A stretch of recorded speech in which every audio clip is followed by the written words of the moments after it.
basically, we have Edryn, Stywell, Montcoff, and Milford Brixton. Edryn is being played by Max Easy, and Barry Tahira is playing Milford Brixton on the other side of the screen. Well, he's on the other side of my screen. He's above the vertical on the other screen, on the thing. Anyway, so Edryn is a magician, a wizard of the middle aged to elderly persuasion. Actually, he's around 50, isn't he? A little portly, a little drunk most of the time, a little bit haggard, and he's just wandered into Vaingate, looking for places to study. He's got some ideas about heading to the Barachiel Envoy, which is part of the magical arcane district in the north of the city. And Milford here is a rogue, and they've both just been approached by a fellow named Drazael, who apparently, well, Drazael's still here right now, so we can just pick this up, I think. So Milford, yes, I think you should go over there to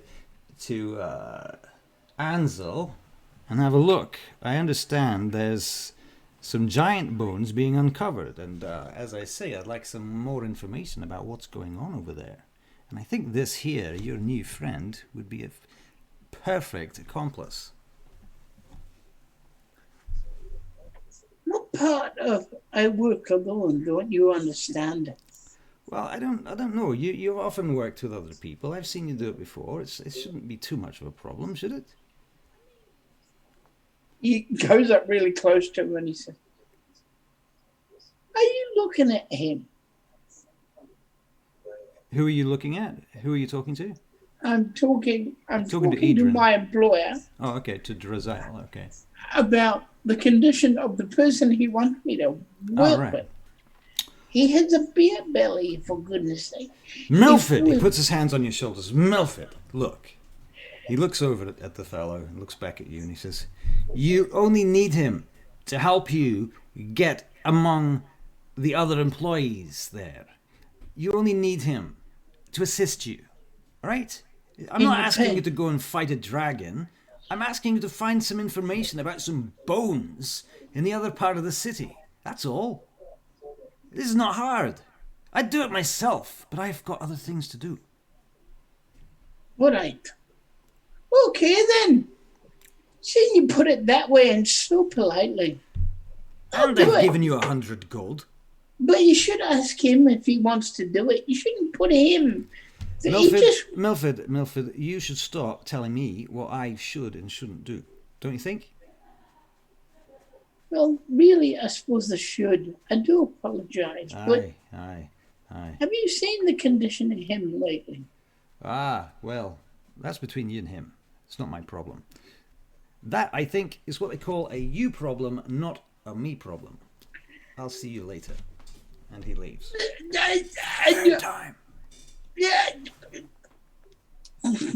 Goodbye, Milford. Good luck. Goodbye. Good luck, he says. What was your name again? Edryn. Edwin. Good to meet you, Edwin. You know, I almost feel like we've done this before. You know. That's only like the second or the third time that we've replayed this scenario. What do you think of the whole idea? You could say, "We got to get you cleaned up, Ed. We got to get you cleaned up." You got a room, have you? Yes, I have a room, and I think a bath wouldn't go too far in a way of cleaning me up. Have you got nicer clothes, like? I think these are the only clothes I should probably wear out. I might have a spare pair of clothes. You might have a spare set of clothes. I might. No, these are the only things. Right. This is the only thing I left my house with, clothes on my back, so to speak. Oh, Milford, says Lydia, you know where you can get the man clothes, don't you? You've lived here your whole life. Help the man. He clearly needs help. Thank you, Lydia. You're so Thank you. uncharitable lately, and you used to be such a charitable fellow. What is it with everybody interfering in my business? Yep. All right. I'm gonna come with me this way. Do we not want to maybe get a drink first? Well, we're gonna give you a shower first. I think Okay, it's gonna that'd rain be anytime soon. It's gonna rain. You can just stand out there and. I can bring you up a bath if you like. I can get one of the lads to bring the bath up, and it's pretty clean. Excuse me, my good fella. You got money, have you? Yes. Well, I believe. Yes. I do. You got no clothes, but you got money. I have enough to, I suppose, get me where I need to go. But I could probably spend some on some basic essential clothes. I tell you what, you give me the money, I'll go and get you some clothes. Milford, are you going to take this man's money and leave him here and not come back? No, he's gonna have a bath. I'm gonna get him some clothes, and then I'm gonna bring him back here. I see. Well, you'd better come back, Milford, or you'll not be welcome in this tavern again. Oh, honey, I thought you knew me better than that. I do know you better than that. I'll be back. He's new. I wouldn't be that cruel. I should hope not. Yeah, now get him cleaned up. Yes, I think I would. Do you? How much are clothes? Normal clothes. Well, how much would you like to pay for them? We had to have you looking kind of elegant, Elegant. Yeah, because you're going to want to look at those bones, aren't you? Being a man of great power. I wouldn't say great power, and I haven't looked elegant. No, you're a man of great power. You understand? Okay. And you have an interest. You have an interest in bones. So, Milford, Milford, you can make. We're going to make a check for you. At this point, it's going to be a what sort of check will it be? Milford Brixton. We're going to make a.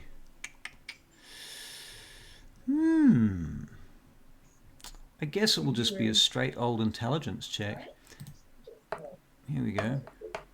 17. Very good. Okay. Oh, that's an 18 plus 1 with a plus 1.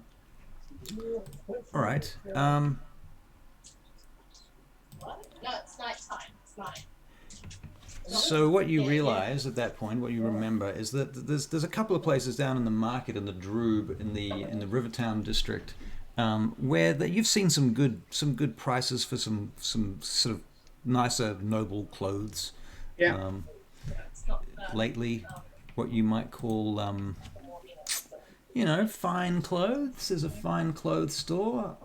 Edryn has just dropped out. Sorry, I'm having a few. Have I come back on yet? Not yet. We can hear you. We can hear you. That's good. That's surprising that it has suddenly happened. I see your name come back suddenly. That's a good start. Oh, is that? No pictures. What in the goodness gracious has happened? No pictures. All right. I'm not entirely sure. You yes, you're back. I can see you now. Yep, you're back. That's good. Very good.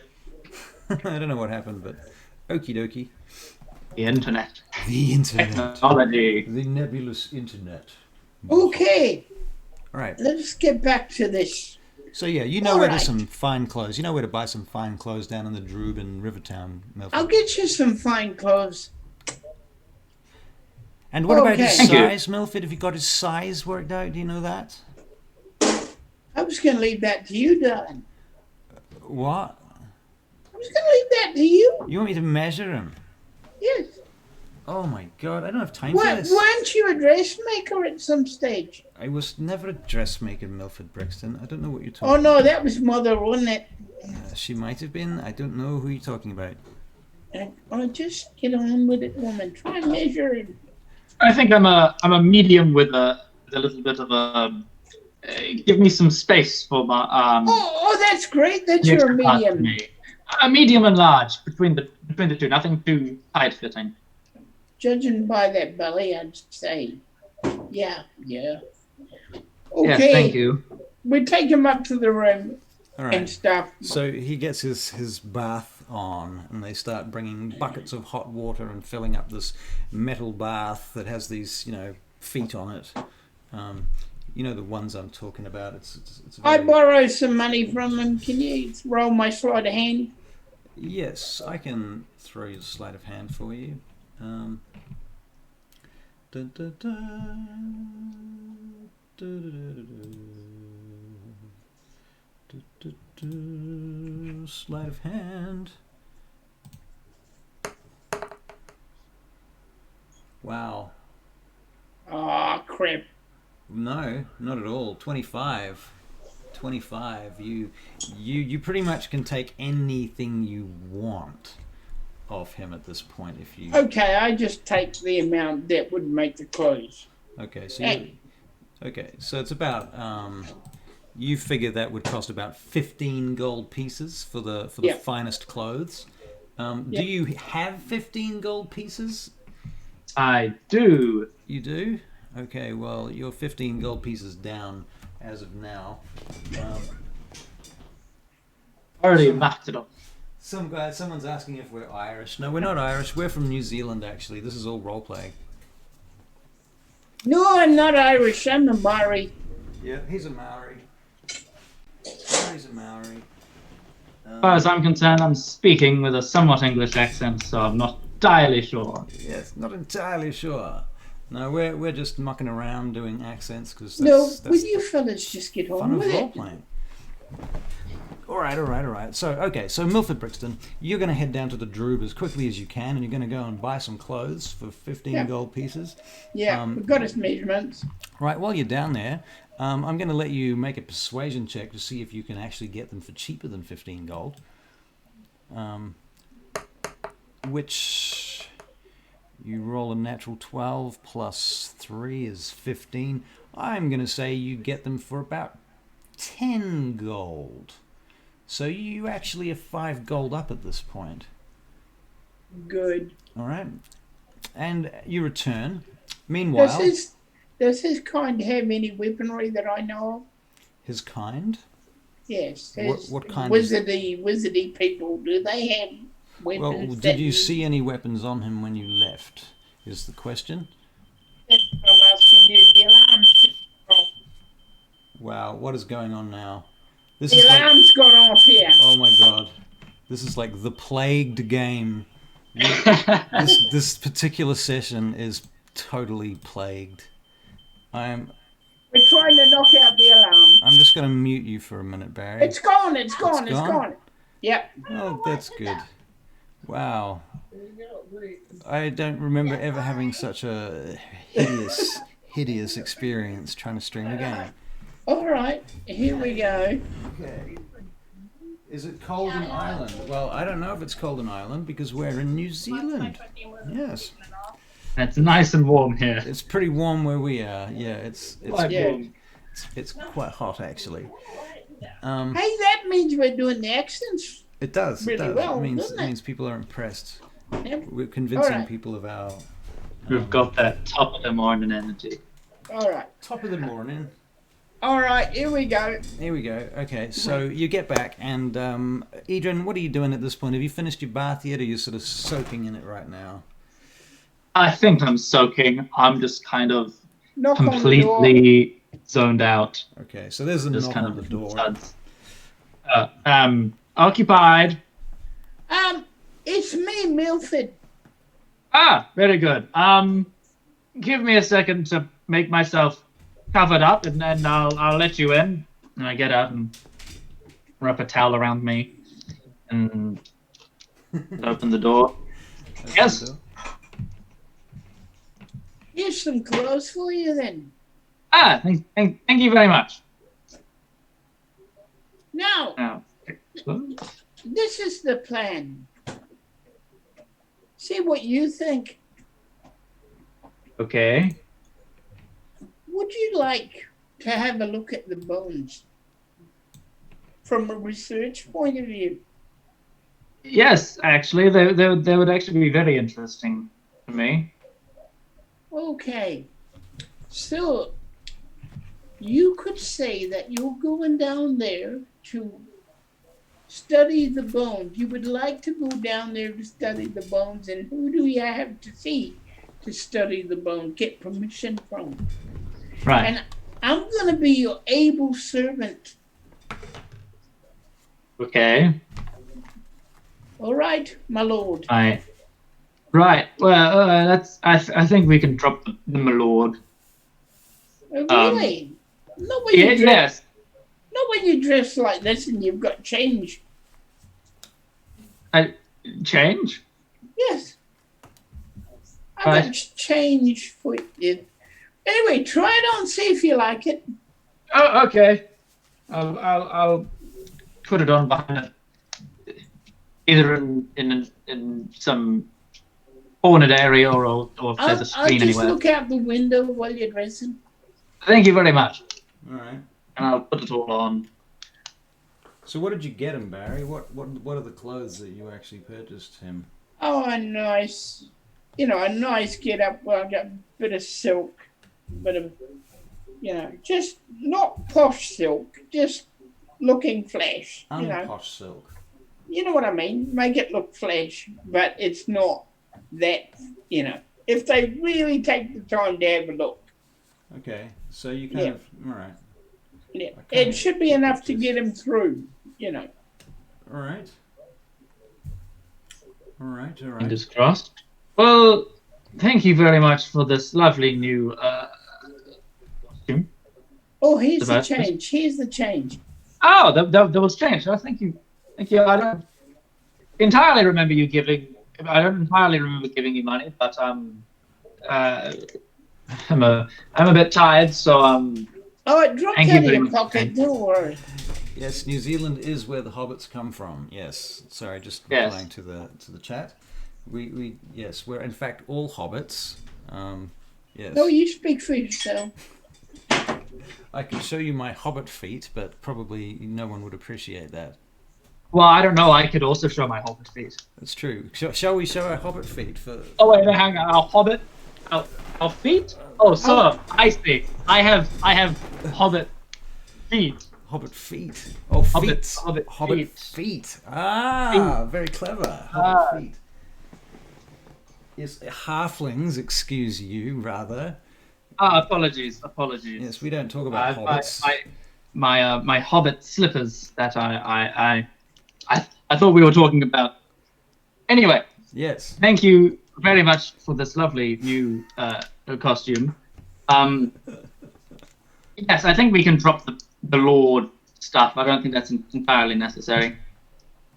It's all part of the ambience, Right. Okay. I mean, I'm sure a Mr. Montcoff would suffice. Mr. Monkoff. All right. Yes. Or even just Monty could also do well. You don't call the man you work for Monty.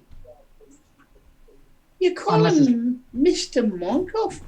Have you got no idea how to be elegant or something? As I said, I haven't been elegant in quite some time. I do. It's just I think it's all a little bit. I'm not entirely comfortable. Not entirely comfortable. Okay, if it's to get to the bones, I'm sure I can power through. I'm sure you'll do well. I mean, the Thank you. worst that can happen is they kill the both of us. That's liable to happen. Quite likely. Well, I've had adventures all over this country. I've been to places that you wouldn't believe. And for some reason, everybody tries to kill me at one point or another. I think it's Right. Yeah. Would you mind if... Do we need to do this today? Do we need to do this today? No, we don't need to do it today. So we could do it tomorrow. We could do it tomorrow. I just wanted to get you some better clothes. Okay, very good. Yes, if we could do it tomorrow, maybe convince me furthermore over a bottle of brandy. Bottle of brandy. Okay. How about we have a little meal together? That sounds good. What do you have in mind for the meal? This way. Very good. No, don't walk that way. No, that's not. It's the other way. No, this way. This way. Yep. I'm going further down the corridor. I've never been in this inn in my entire life. No, what interests you in what you do? What interests me in what I do? Well, I've always enjoyed reading and studying, and it seems to be the only thing I'm good at. So I thought I'd make it somewhat of a, I wouldn't say a living, as just kind of a hobby, a work in progress, a thing I can kind of put my name and time to that doesn't entirely come out as just a kind of general waste of time. I mean, I can do some tricks. Okay, we're talking while we're walking down. Okay. So you leave the inn at this point. You just go down the stairs and out through the front door. No, we're going to eat. Okay, so you go down to the inn and all right. It's about. I'll pay for it this time. All right. Well, thank you very much. All right. So some roast turkey comes out and various other potatoes and various. Well, you're gonna like the stuffing, It's homemade stuffing. Stuffing. That's quite nice. Now, tell me a bit about yourself. Where do you come from? I come from up north in Vanderhold. Vanderhold. That sounds like it's a long way from here. Oh, Is that anywhere near? Oh no, not again. Oh, the kitchen's gone off. I think they might be burning our turkey. What up? The charity that we are streaming for. Oh my god. Could be the wind.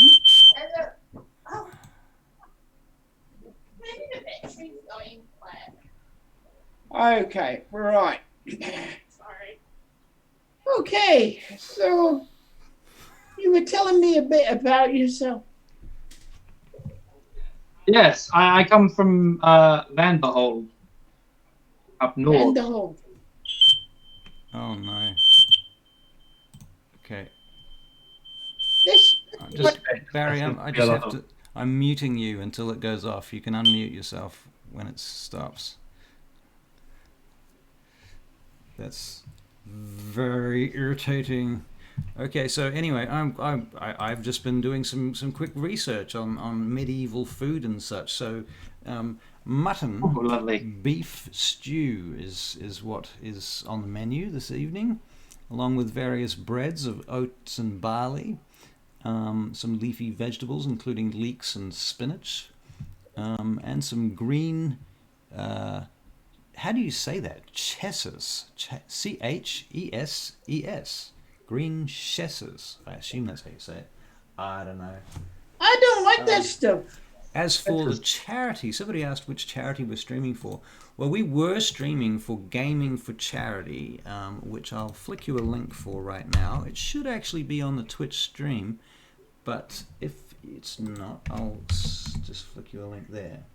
Oh yes, if you scroll down just a little bit, it should come up with Gaming for Charity. Yeah, which seems to be still open. So yeah. We'll keep going, Jim. So if you want to, if you feel like donating money to Koru Kids and Heart Kids New Zealand, that would be very lovely. They certainly need it this time of year. Yeah. I'm not going to be one of these people that spends the whole time talking about it, because I know how irritating that is. But definitely it's something that you should do, or at least think about doing. And it would be appreciated and such. Right. All right. So Okay. where are we? You guys are eating food. Is that anywhere near that Daygil at all? Is that anywhere near what? Sorry. That Daygil. That's the fairest place I've ever heard of. Never been there, but I've heard of it. Daygil. Yes. Is it anywhere near there? I believe it's in the opposite direction. Pretty much. Oh, no. Yes, if Daygil, if I'm not mistaken, is where we are now. South. Oh goodness gracious! When real life me doesn't know directions for my character work. Southeast, where Daygil southeast. I'm more of a hard northeast. Oh, okay.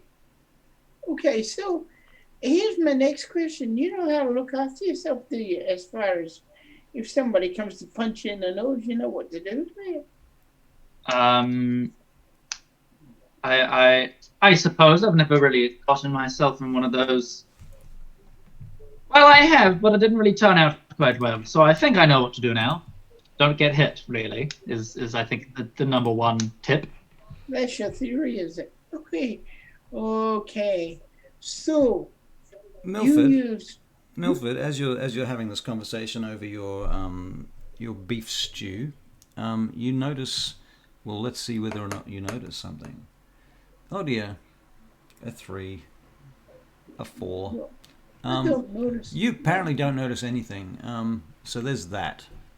However, Edryn, can you make a perception check for me, please? Of course. Now, is there a way I can screen share? You can. You press the big green share button. Yes. The thing that seems very obvious is there. We'll share that for a little bit. Yeah. A perception, did you say? Yep. An 18. I don't know why it's just taken out the whole page for some reason. Very interesting. Oh, I see why. Okay. All right. So unshare. This should Yes, that did really. That really messed with the screen, didn't it? Knocked it out. Wow. And then I go. Is it going to bring Away you into back? the. No, you're still there. I can still see it. Oh, that's good.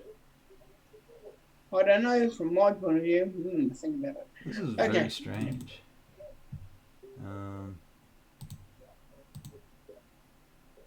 Okay, so what does he see? There, is that it? You're back now? Okay. I can see him. So Straight on there I am. the lesson I just learned was that we do not share screen again.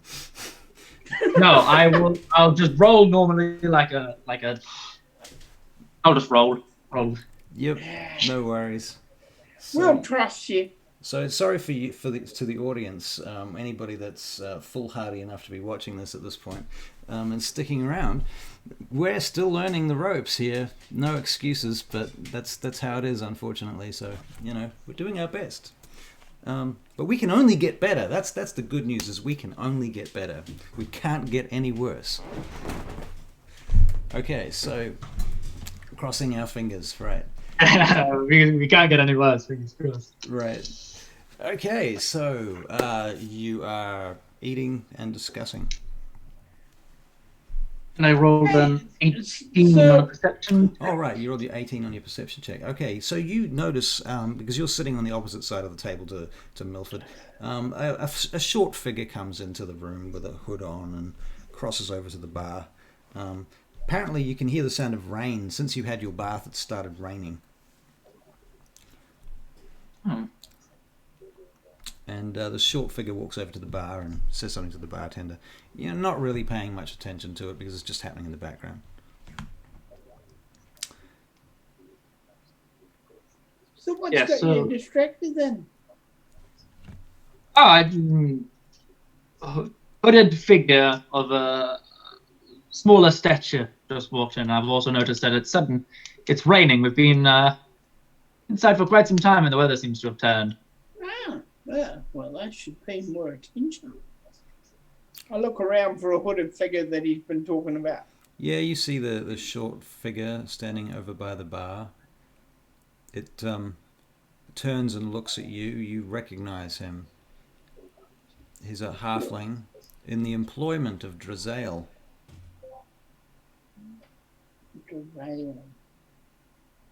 Oh, yes.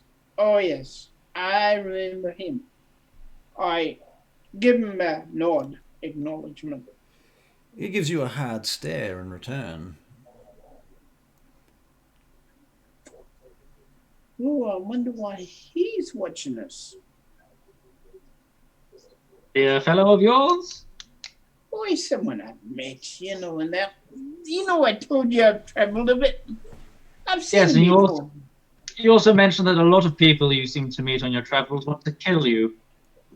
Oh, did I mention that? Yes, you did bring up that you have been murdered several times. Oh, well, what's a little bit of life without adventure? I suppose I can't disagree with you there, although I'm not sure we're going to get much out of adventure if this one decides to suddenly pull a knife on us. Don't worry. What, I don't mean to be personal. What can you do? I can make things, so to speak. And I conjure up a flagon, an empty flagon. An empty flagon. Yeah.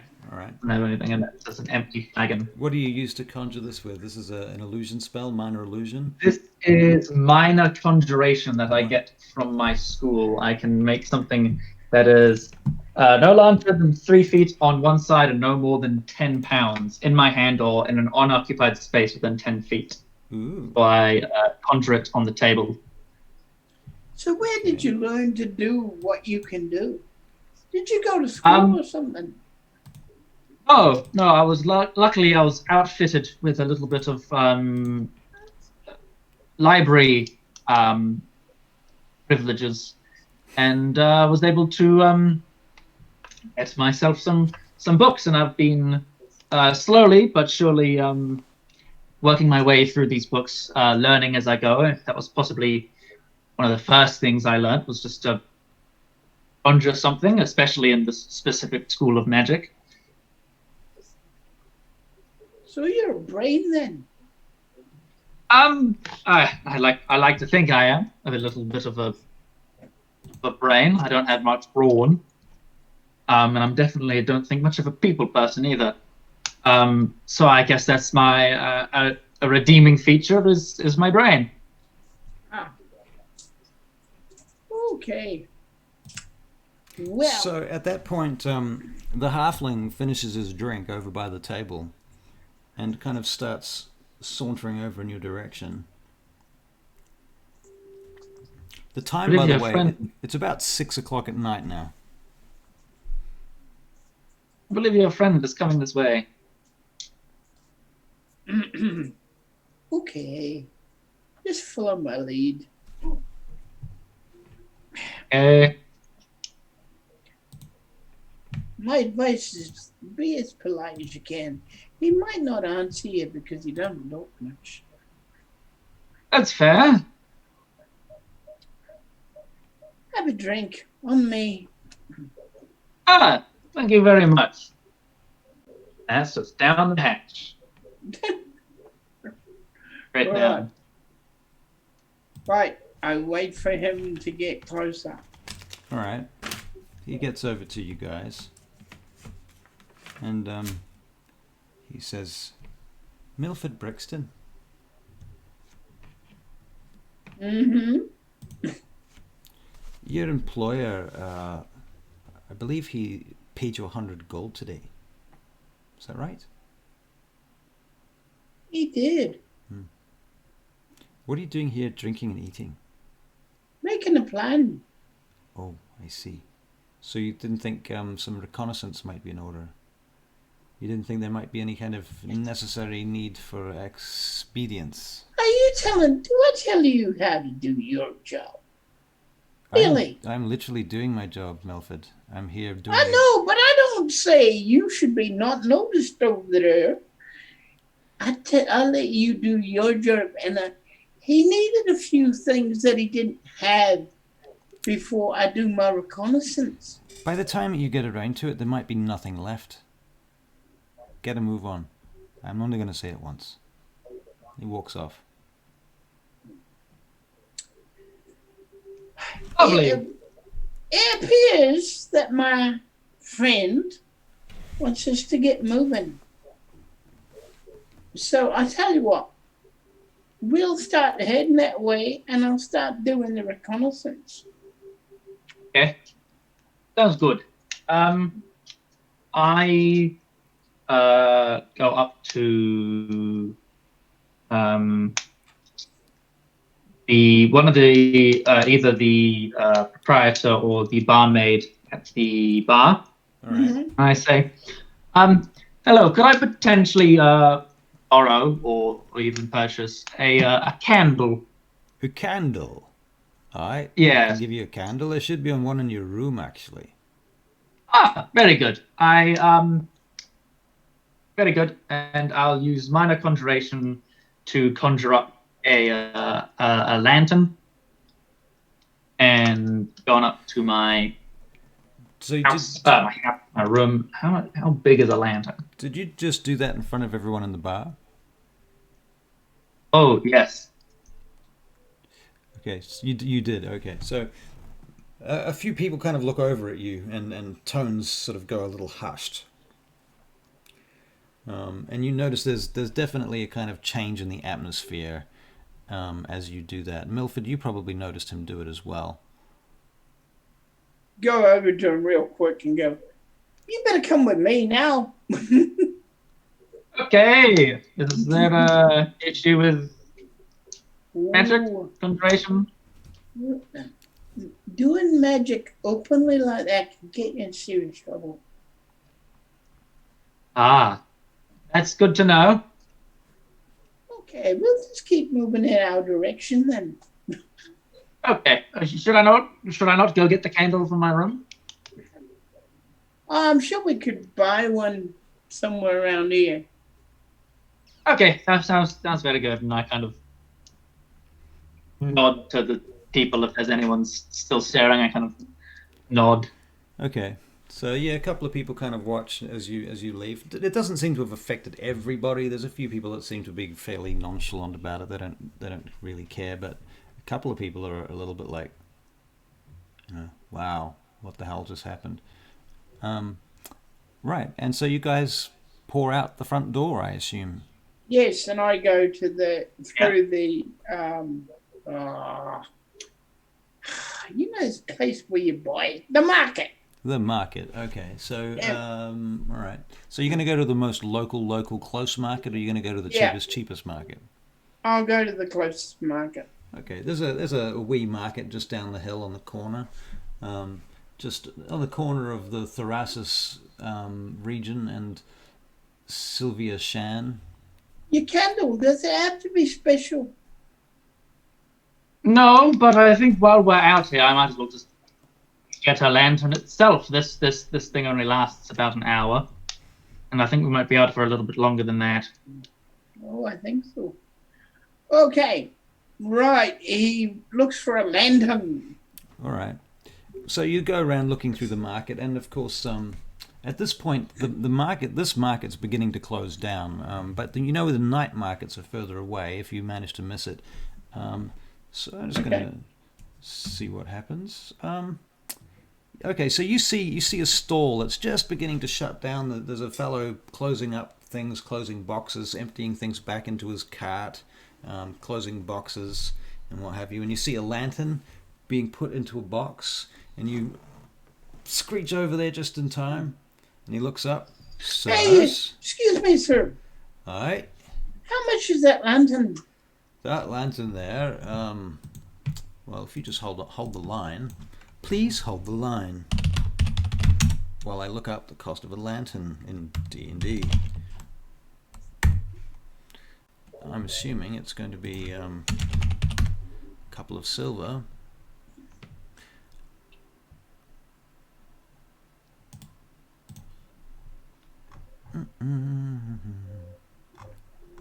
You'd think it would tell you. Huh?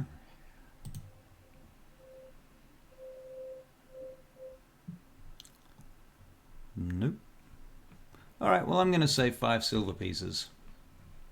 5 silver. Very good. 5 silver piece. Does it suit your purpose? Yes, I think that'll be quite fine. Thank you. Good. Just as long as I can see. It's getting a bit dark, and I don't want to step in anywhere. Oh, I forgot you're a human, aren't you, poor bugger? Oh, that means you can't see in the dark, right? No, which is why I was a little bit put out when your friend told us to hurry on our way. But I'm sure if I'm just there to get you in, I don't think I need to worry too much. Yeah, well, we got to do reconnaissance first, or I've got to do reconnaissance first. Make sure it's nice and safe for us. Anyway, okay. We start heading in the direction of the area that we need to go. All right. So you do you travel down through the Droob, and you cross the bridge, and you get to the Ostorian gate. All right. Hello. State your business. You. What's your name? Oh, my name. Oh, yes, sorry. Oh, you go. You tell them. Come My name on, is we don't have all Edryn. day. My name is Edryn Stivel Motkov. Oh, that's very flash, isn't it? Very flash, don't Yeah. you think so? Yeah. Yeah, what do you want in here? What do you want in Chronicles? Don't I let am any a- old ruffians in here, you know? Sorry? We don't let any old ruffians in here, you know? Oh, I am a studier of the School of Conjuration, and I think I've been sent here to study the bones beyond. A studier of what? Something about Conjuration. conjuration, he said. I think it's some sort of magic thing. It's to do with some magic. I'm pretty sure about that. Heard that from the Sarge. And you'll hear about what? Bones? Yes, the bones in What bones are you talking about? And by the way, the ones in Anthal. I'm here to look at them. And by the way, your picture has disappeared again. Just so that you Yes, everyone has disappeared for me. I can't see any of you. Oh no! Can you hear that? I can hear perfectly well. Excellent. I Well, just can't see you. I shall try remedying the issue. I see your name returning. I'm not sure if it's going to fix the problem, but nonetheless. I will. And Dun, dun, dun, dun. Nope. nope, I will. I shall try refreshing momentarily. Very good. Do we hold the line? What a night. What a night, I tell you. Oh, what a night. Late December back in 63. Right, you lose 100 experience points, Barry. Thank you. Possibly 1,000. Your picture's back again. When you think about it, you must owe me millions by now. It's true. He's back. He Is is. he? I returned. You have returned. You're getting good at this conjuration stuff. You keep disappearing and appearing. Yes, I think I'm getting the knack. I think I'm getting the knack of it. Yes. Eventually, I'll become a grand master at it. But could you warn me when you disappear? Because it looks, I need to know. Yes, as your boss. Yes. All right. You were talking to the guy. Yes. I am a mage, yes, and I would very much like to look at these bones. They seem to be of great magical importance. Right, these guards look at each other, and they look back at you and what? Oh, my lord, it seems they don't know about the bones that have been found by the Bones have been wolf. found. What bones are you talking about? And you see some of the other people, and there's a circle of people standing around you at this point, all kind of listening to this conversation. What bones are you talking about? Says one of the peasants. A common misunderstanding. I use the wizarding dialect and colloquialisms and jargon far too often. By bones, I simply meant the foundations of the tower being built. I am here to make sure that everything is those is okay bones. Magically. Oh, yes, I see. Those bones. Yes, the structure of the tower. As a conjuration wizard, I need to make sure nothing too bad is happening, and that everything doesn't fall around or other conjuration magic impedes the building. So you're a wizard then? Yes. Can you prove you're a wizard? Have you got like some sort of papers? I don't have. Come on, guards, let us through. Let us through. We've been waiting here for hours. These poor snots just want to go through the gate. I hand him not a pieces of paper about my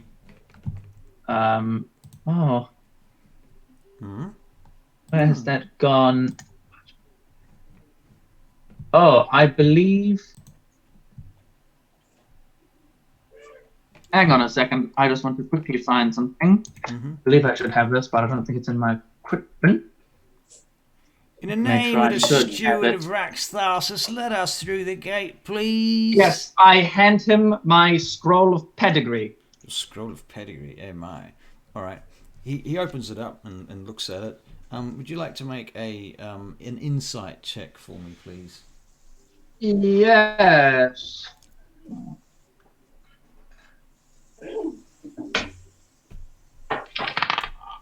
There's a good old 6. Good old 6.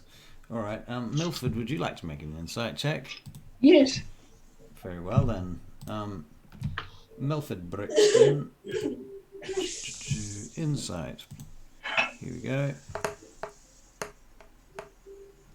Well, Milford, you're pretty sure that this guard can't read. He's looking at it, but he's not really looking at it. You know what I mean? As you can see, that says right there that he is what he says he is.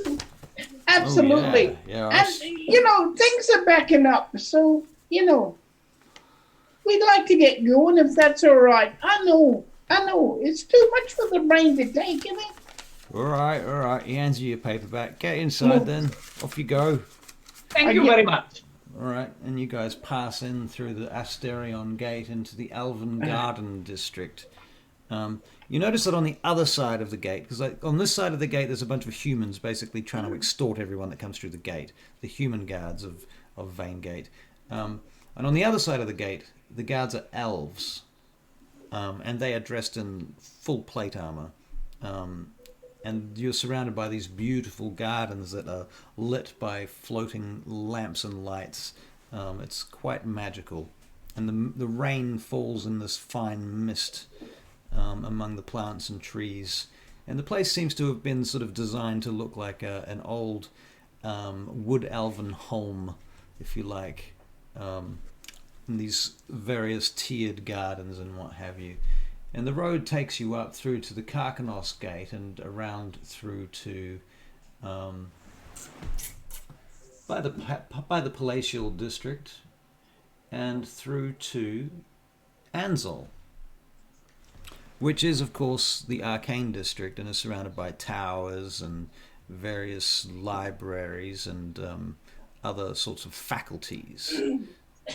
Milford, you recognize the old homeless shelter here, which you've seen a number of times now. You've even been inside it at least twice. And I avoid like the plague. Right, and you avoid it like the plague. Yes. And on you go. You head on towards. You see on the far side of the arcane district. You notice there's a number of scaffolds and what have you placed around this particular area, where there's a bunch of rubble. It looks like something's been recently knocked down. And you see a couple of guards there. Guards as in soldiers. Okay. As you get up to the and you come to the street that's lined with statues on both sides of it, and there's a couple of guards at your end of it facing you. They look quite serious. Okay. Right. This is the area we need to be, isn't it? You believe so? Okay. Now listen, you do the whole spiel that you did before and give them the papers, and that should be all right, because we're not there to cause any harm. We're just there to look at wounds. No, yes, I'm just aware they might not exactly want people who don't need to be there in there. That's true. Aren't you just stay on in?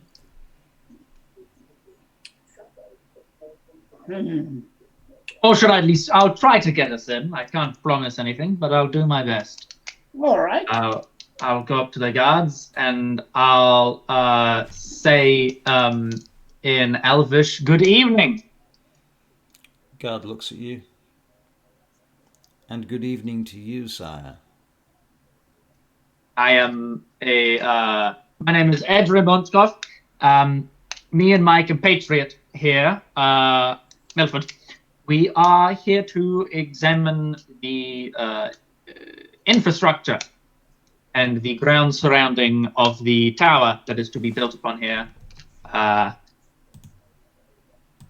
you, sir? Yes. Well, yes. Yes? Is that so? Yes. That is so. And who sent you, sir? Who sent us? Well, I can certainly tell you.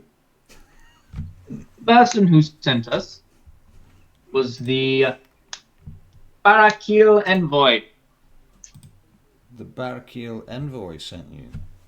Yes, as a people of School of Magic, they want their own individual opinion to be ensured that this tower and everything surrounding Would you like to make a won't cause any harm to the city, as you know. Certain. Would you like to make a Persuasion persuasion check? Yes, please.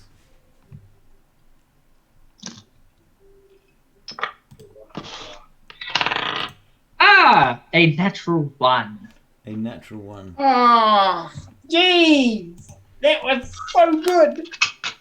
And the natural one came up. Oh, The guard steps forward and he says, I do apologize, sire, but we are here on official business of the Barachiel Envoy.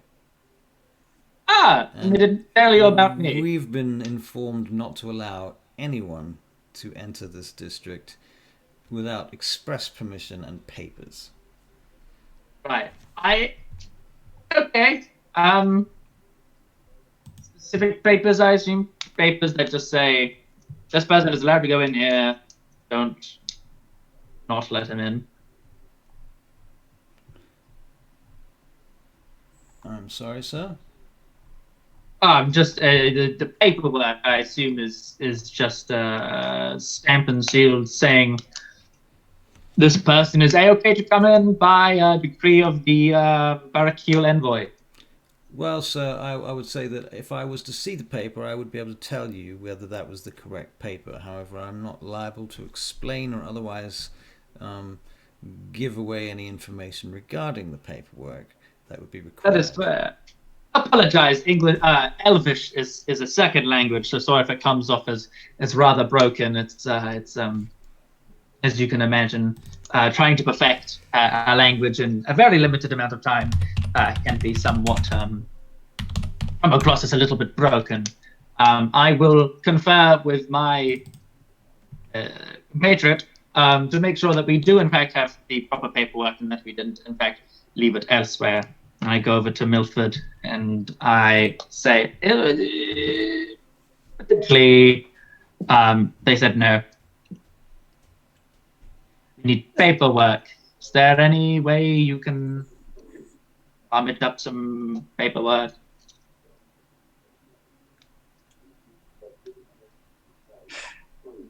Do you have any idea? He takes him aside, goes aside, goes away from the situation. And he says, okay, what's those papers you have there? These papers, they're just general, I am who I am. Nothing, they want papers that say express, permission from the Barachiel Envoy, and these are not papers that say I'm from the Barachiel Envoy. Well, that's one piece of information we discovered already that they didn't know before. Okay,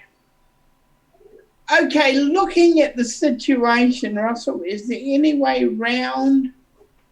There's 2 guards, that I can see. 2 guards here, yeah, that's right. But this is the far end of a street. The street ends with a gate. About 400 feet down that street, there is a gate that you can see. And beyond that gate, you think you can see a significant amount of light coming from behind the gate. But you can't see exactly where from. It doesn't seem to be coming directly from behind the gate. It seems to be cast from around the corner beyond the gate. If you want to make a perception check, you can. Please. Yeah, alright. We will make a perception check. Dun, dun, dun, dun. Let me bring up a thing. Here we go. Perception. Dun, dun, dun, dun. A 13. Okay, well, what you notice is you can hear the sounds of work going on in the distance. Physical labor by the sounds of it. Heaving. Heave! Heave! Heave! This is quite far away though, so it's just sort of kind of dim in the distance.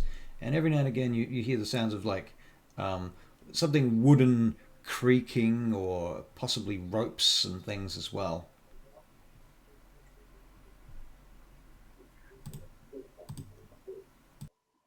Are there representatives apart from the soldiers of the Barachiel in the city? Apart from... sorry, can you repeat the question? I'm a little... Yep. You know the Barachiel. Yep, the Barachiel Envoy, yep. Barachiel Envoy. Yeah. Do they have representatives in the city apart from these dudes? Well, they have... the whole envoy basically. They have towers and things. There's the district that they come from. They have like a head embassy. Okay, that's it. I've been around there, haven't I, before? You have been around there. I mean, they've got you've as I say, you've been to their homeless shelter. Okay. Have you any ideas? I do actually, and I take out from my coat pocket. I take out tup. Oh. There's a weasel, right? Yes, my little weasel tup. And I pull him out and I say to Milford, now I'm going to go a little bit blind for a few moments, if you don't mind. So, if anything happens, give me a tap or yell at me if anything dire happens, but until that time, I'm going to be temporarily incapacitated. And I put Well, Tup on the ground.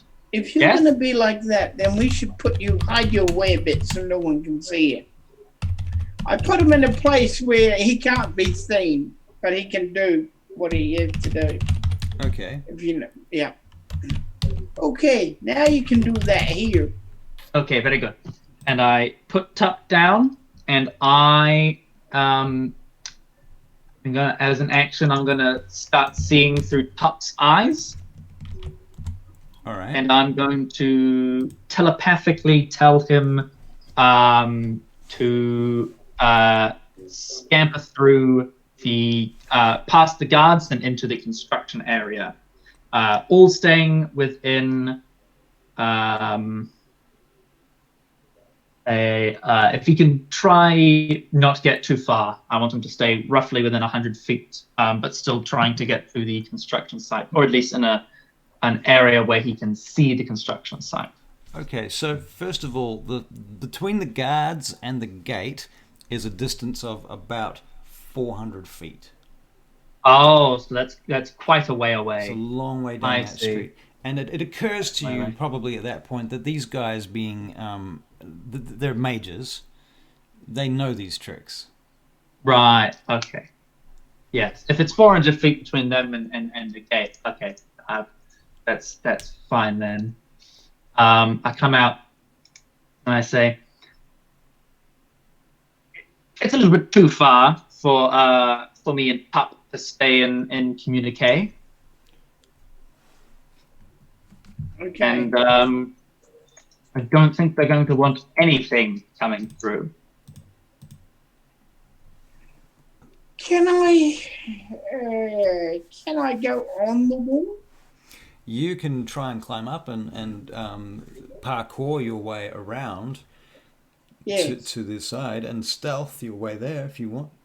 But I can't. There's no way, from what I can see, that he could do that, is there? Not. You don't think so? He does not look like the athletic type. Ah, okay. All right. You just wait for me here.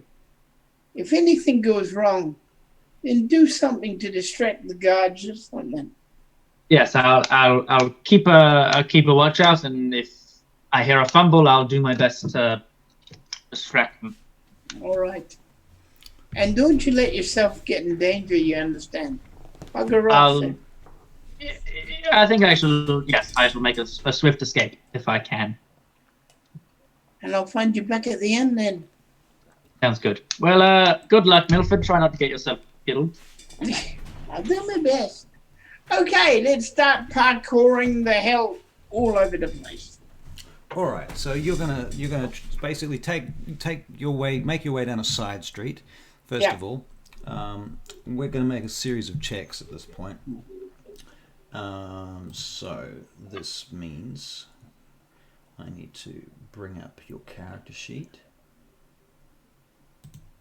I've got the rope of climbing with me, or not? What? The rope of climbing, does it exist? Not in on this this. game? Not on this character. Okay.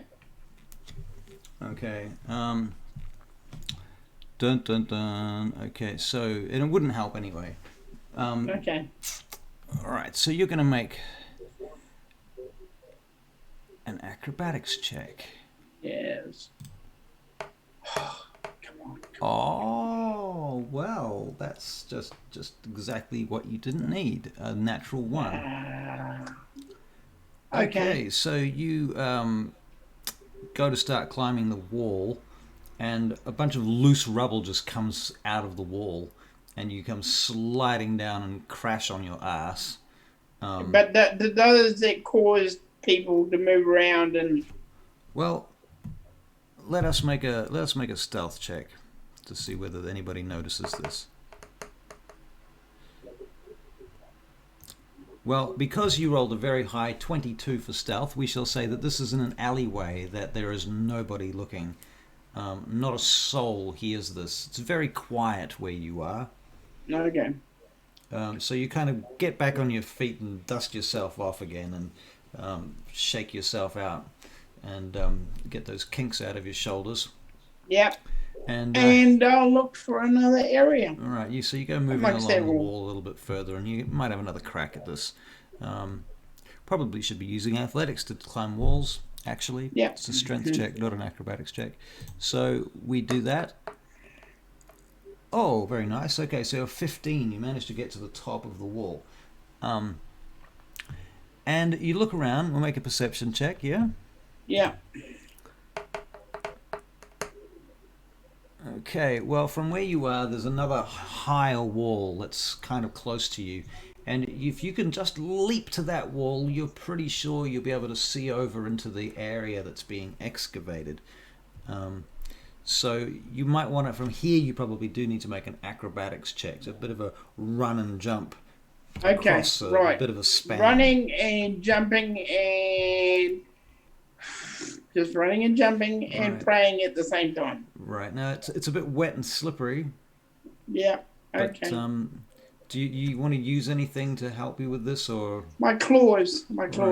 Okay, so you take out your If I've got them, have I? Yeah, you've got your climbing claws. You take out your climbing claws and strap them onto your fists, into your hands. And so you're going to go running across there, and off you go. Ooh, what is that going to be? That's going to be a big fat 12. Okay, you jump off the top of the wall that you're on, and you don't manage to get all the way to the same point on the next wall. You actually hit it and slide down and end up almost down on the ground on the next level, on the next wall. So now you're going to have to climb back up to the same height again, but it wasn't a failure. It just wasn't quite what you were expecting or what you wanted. The wall was quite slippery and mossy. So now you start climbing back up again. And I'm also taking note of the reason that I'm making some of these mistakes is I'm watching my silhouette as well. Right. Okay. I don't want to see my silhouette, do I? Right. You don't want to, break the lines. Yeah. Okay, so your next check is a 13 for acrobatics, and you manage to crawl up quite slowly up the next wall. We'll make a stealth check as you get near the top. Yeah. Okay, you get to the top of the wall, and just as you're getting to the top of the wall, you haven't quite made it to the top of the wall when you realize somebody's actually standing on the wall just above you. Keep still. Okay, make another stealth check.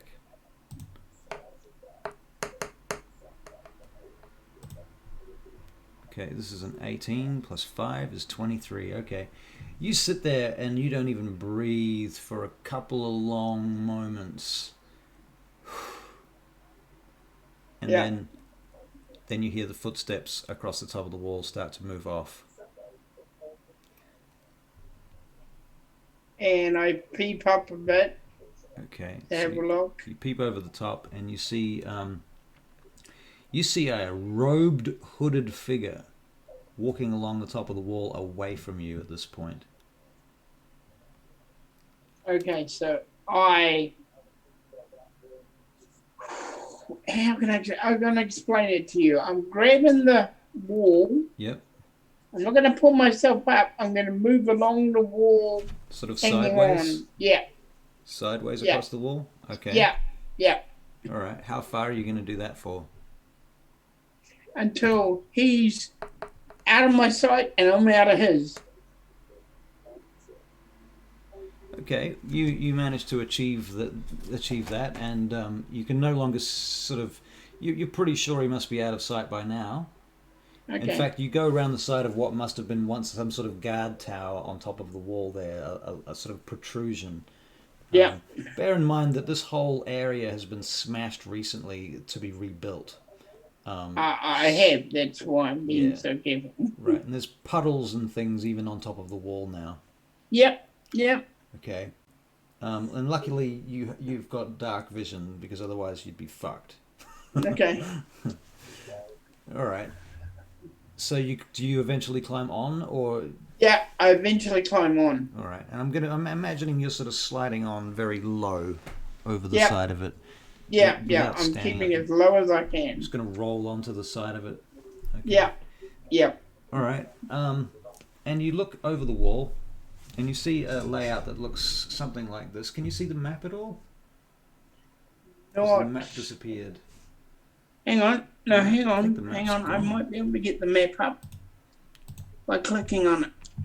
Oh, wait. There you are. I've got it. You've got it. Okay. I don't know if I've got the map on this thing.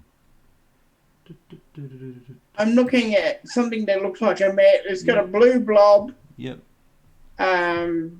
Wall things around it with one open side and a brown thing.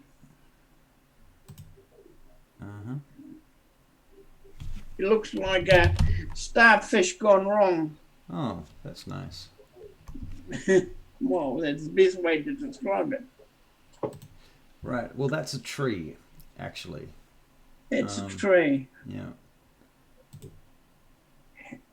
Are there people in there?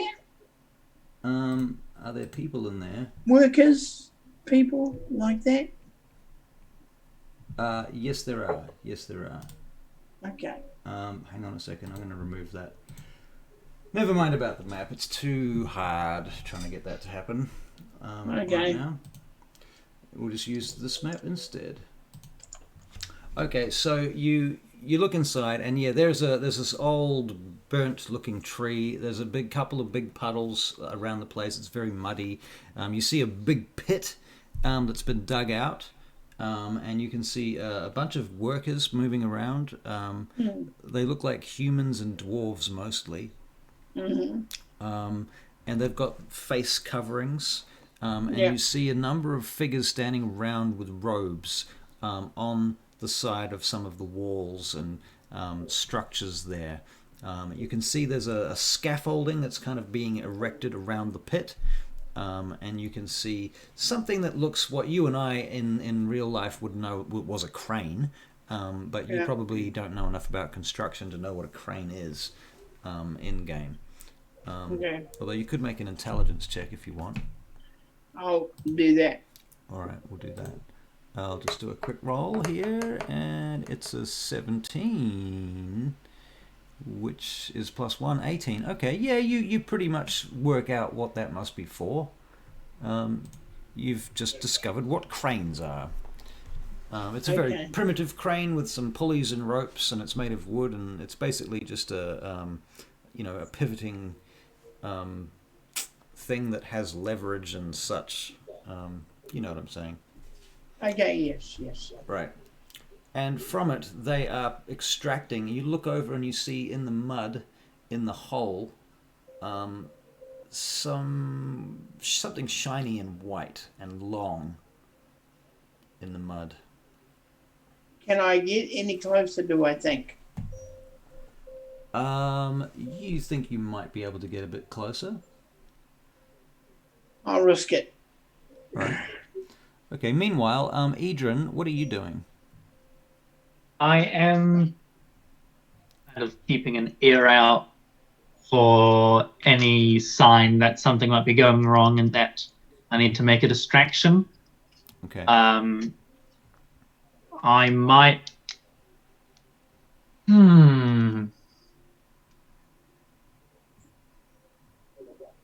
So we were just on a single street.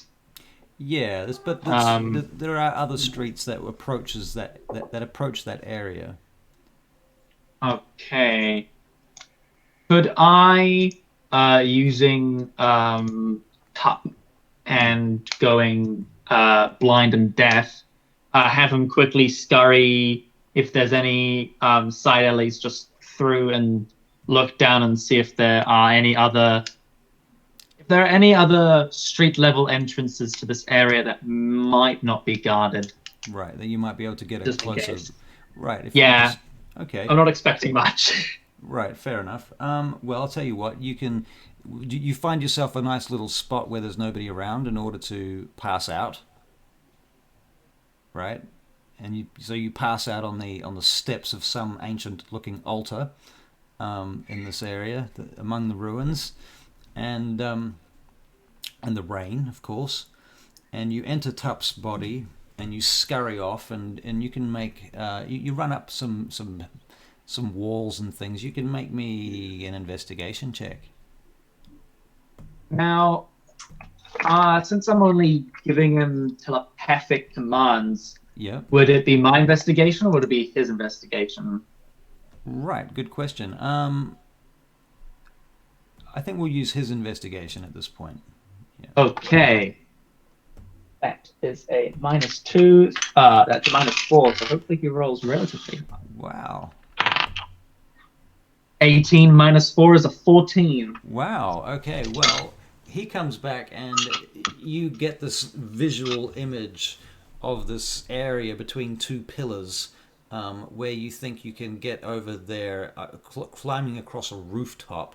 You know you're going to have to climb onto the roof of a building to get there, but it's going to be tricky. But if you can do that, you reckon you can get Tup in at a range that is, far less, basically within the range of your telepathy. Awesome. Edryn kind of pauses. Thinks. Want me to stay here? And thinks. Fuck it.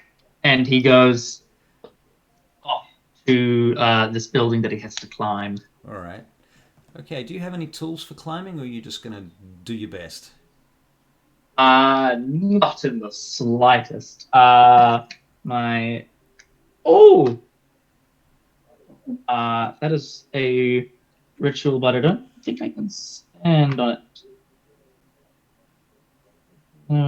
Plus 3 feet above the ground. That's not really going to help me. Yes. I don't have any tools. I'm just going to go kind of straight athletics check.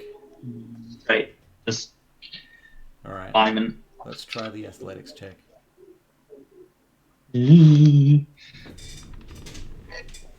15. 15. All right. Well, you managed to climb up the side of this building, and you get onto the roof, and you manage to not slide off or hurt yourself or break your arm or neck or anything too hideous. Just one little splinter. You managed to pick out. Oh, that's Excellent. Right. Now you're standing on top of this sort of ancient, ruined bit of temple. You're feeling a little bit uneasy because you're quite high up and it's quite a long way down. And if you were to fall, you could potentially really hurt yourself.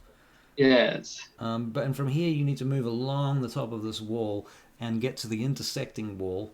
And you might have to jump over a bit of a gap. Okay. I shall jump over the gap.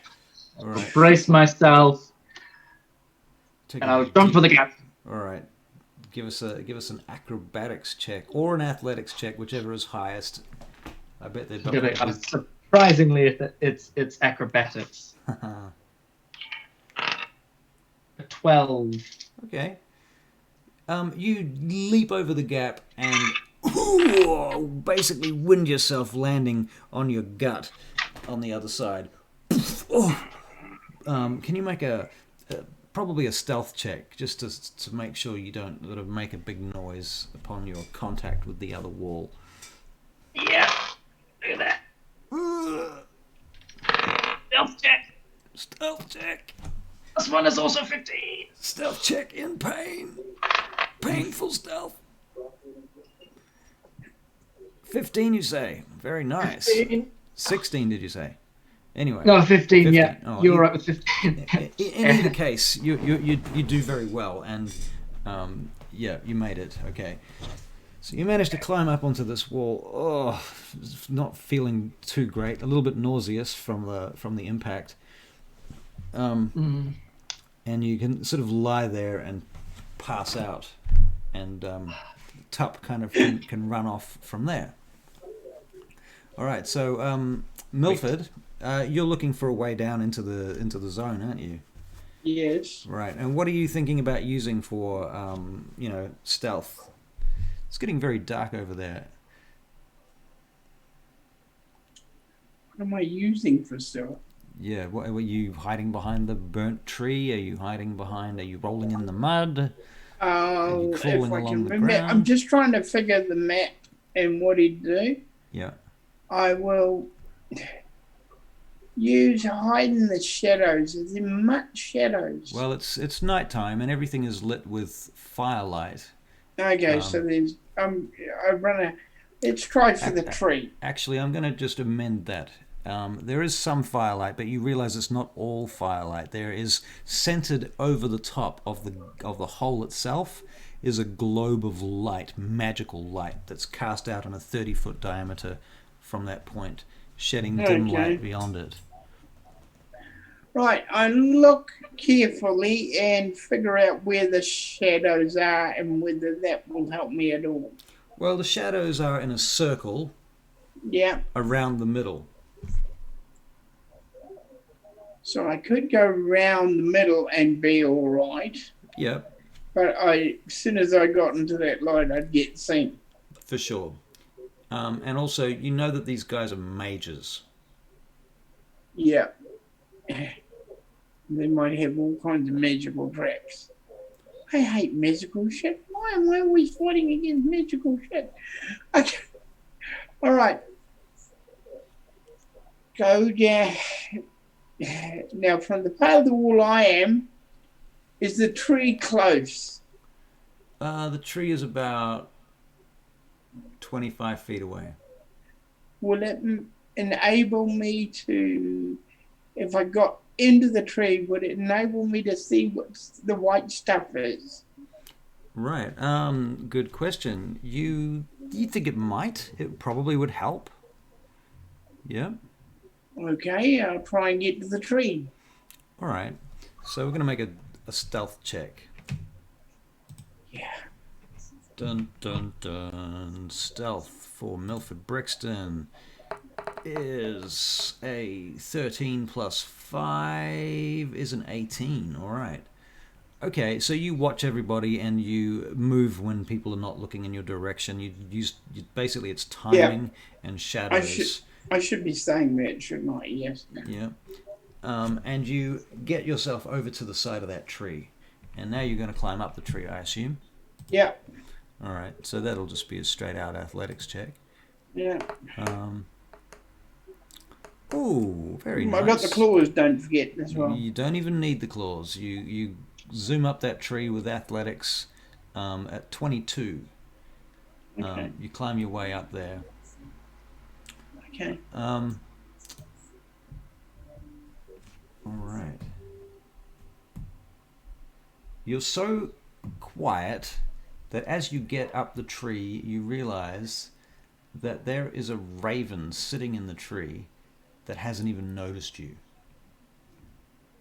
Okay. What? I lost your wording for a bit. There is a raven sitting in the tree that hasn't even noticed you. Your stealth is that good. Let's make sure he doesn't. I stay still. Okay. So that could be, a magic thing. Right. So you are going to investigate what's in the hole? Yep. Yeah, okay. Oh, a natural 20. Okay, well, from where you are, you can see quite clearly they are excavating these huge, giant bones. There's skulls. There's like a... This is obviously a graveyard. There's clearly giants were buried here. And you can see treasure in there as well. There's this massive sword being extracted from the mud. And there's skulls like the size of carts being dug out of the mud in this hole. And they're all being very, very careful about it. And as this stuff is coming out, they're carefully wrapping it up in huge sheets and blankets and carrying it onto the back of a cart over to the side. And currently you can see there's a pile of these things. You begin to realize there must be about 6 of these things on the back of this cart right now. But the space is much bigger than that, and there could easily be many, many more. Okay, going back to our friend, Max. What are you doing, Max? So I am blind and deaf, hearing and seeing through Tup as he scurries as close as he can possibly get to this excavation. I'm on top of a big wall. All right. Big wall? Yep. Beyond the wall is the excavation. But you're on the big wall. That's true. I'm on the big wall, and Tup is getting as close towards whatever is happening in the excavation site as weaselly possible. As weaselly possible. Okay. Can you make a? So while you're possessing Tup, which is essentially what you're doing, right? I from the description of the spell, I think I'm just telepathically communicating with him. Right. So Right. So I can basically just say, go this way, and he'll do his best. Okay. So who makes the stealth check? I think he does. He does? Okay, so you better make a stealth check for Tup. Oh, that's not a bad stealth. Let's just see how well I roll. 15 plus 5. 15 plus 5. Wow. Awesome. Okay. You go wherever you like, basically. Where do you want to go? There's a big tree Awesome. there. Yeah. I tell him to go as close to the bones as possible. Well, okay, so he can basically runs through the legs of one of the mages that's standing close to it, into the circle of light, and jumps in the pit. Awesome. What does he see? What does he see? Well, inside the pit, as I described to Barry, there's a bunch of large skulls and other bones, a bunch of treasure, apparently. All sorts of huge coins, like this kind of sized coins. Jeez. There's stuff. There's Oh, stuff. wow. Yeah, you've never seen anything like this in your life. This is quite stunning. And it's all bathed in this magical light. And you know it's the light spell, literally. Yeah. Oh, okay. Is there anything, I guess because it's all giant-sized, is there anything in the pit of worth that isn't a dirt or a stone that could feasibly fit in Tup's mouth? Can you make another stealth check for Tup at this point? Because he's actually gone into the light circle and into the Yeah, he's hole. got 17. 17? Alright. I'm going to say he's basically hiding. He's jumped up into a bag that one of the workers is carrying, and is put to the side. And so he's peering out from inside this bag.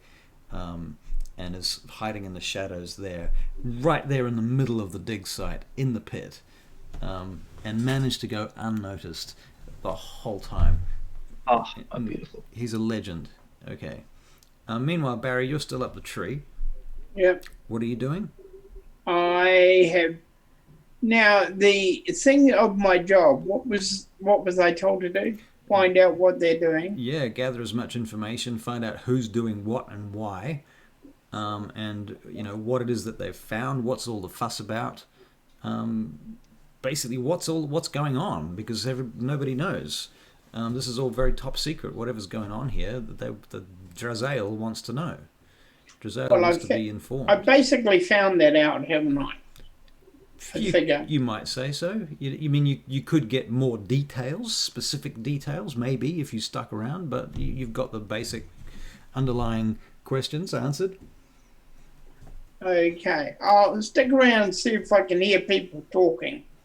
All right. About what's going on, and often even wizards and that'll have a chat when they think it's safe. Yeah. So I listen out for that, concentrate on that. All right. All right, so we'll make a perception check for you for that. Perception. Dun, dun, dun.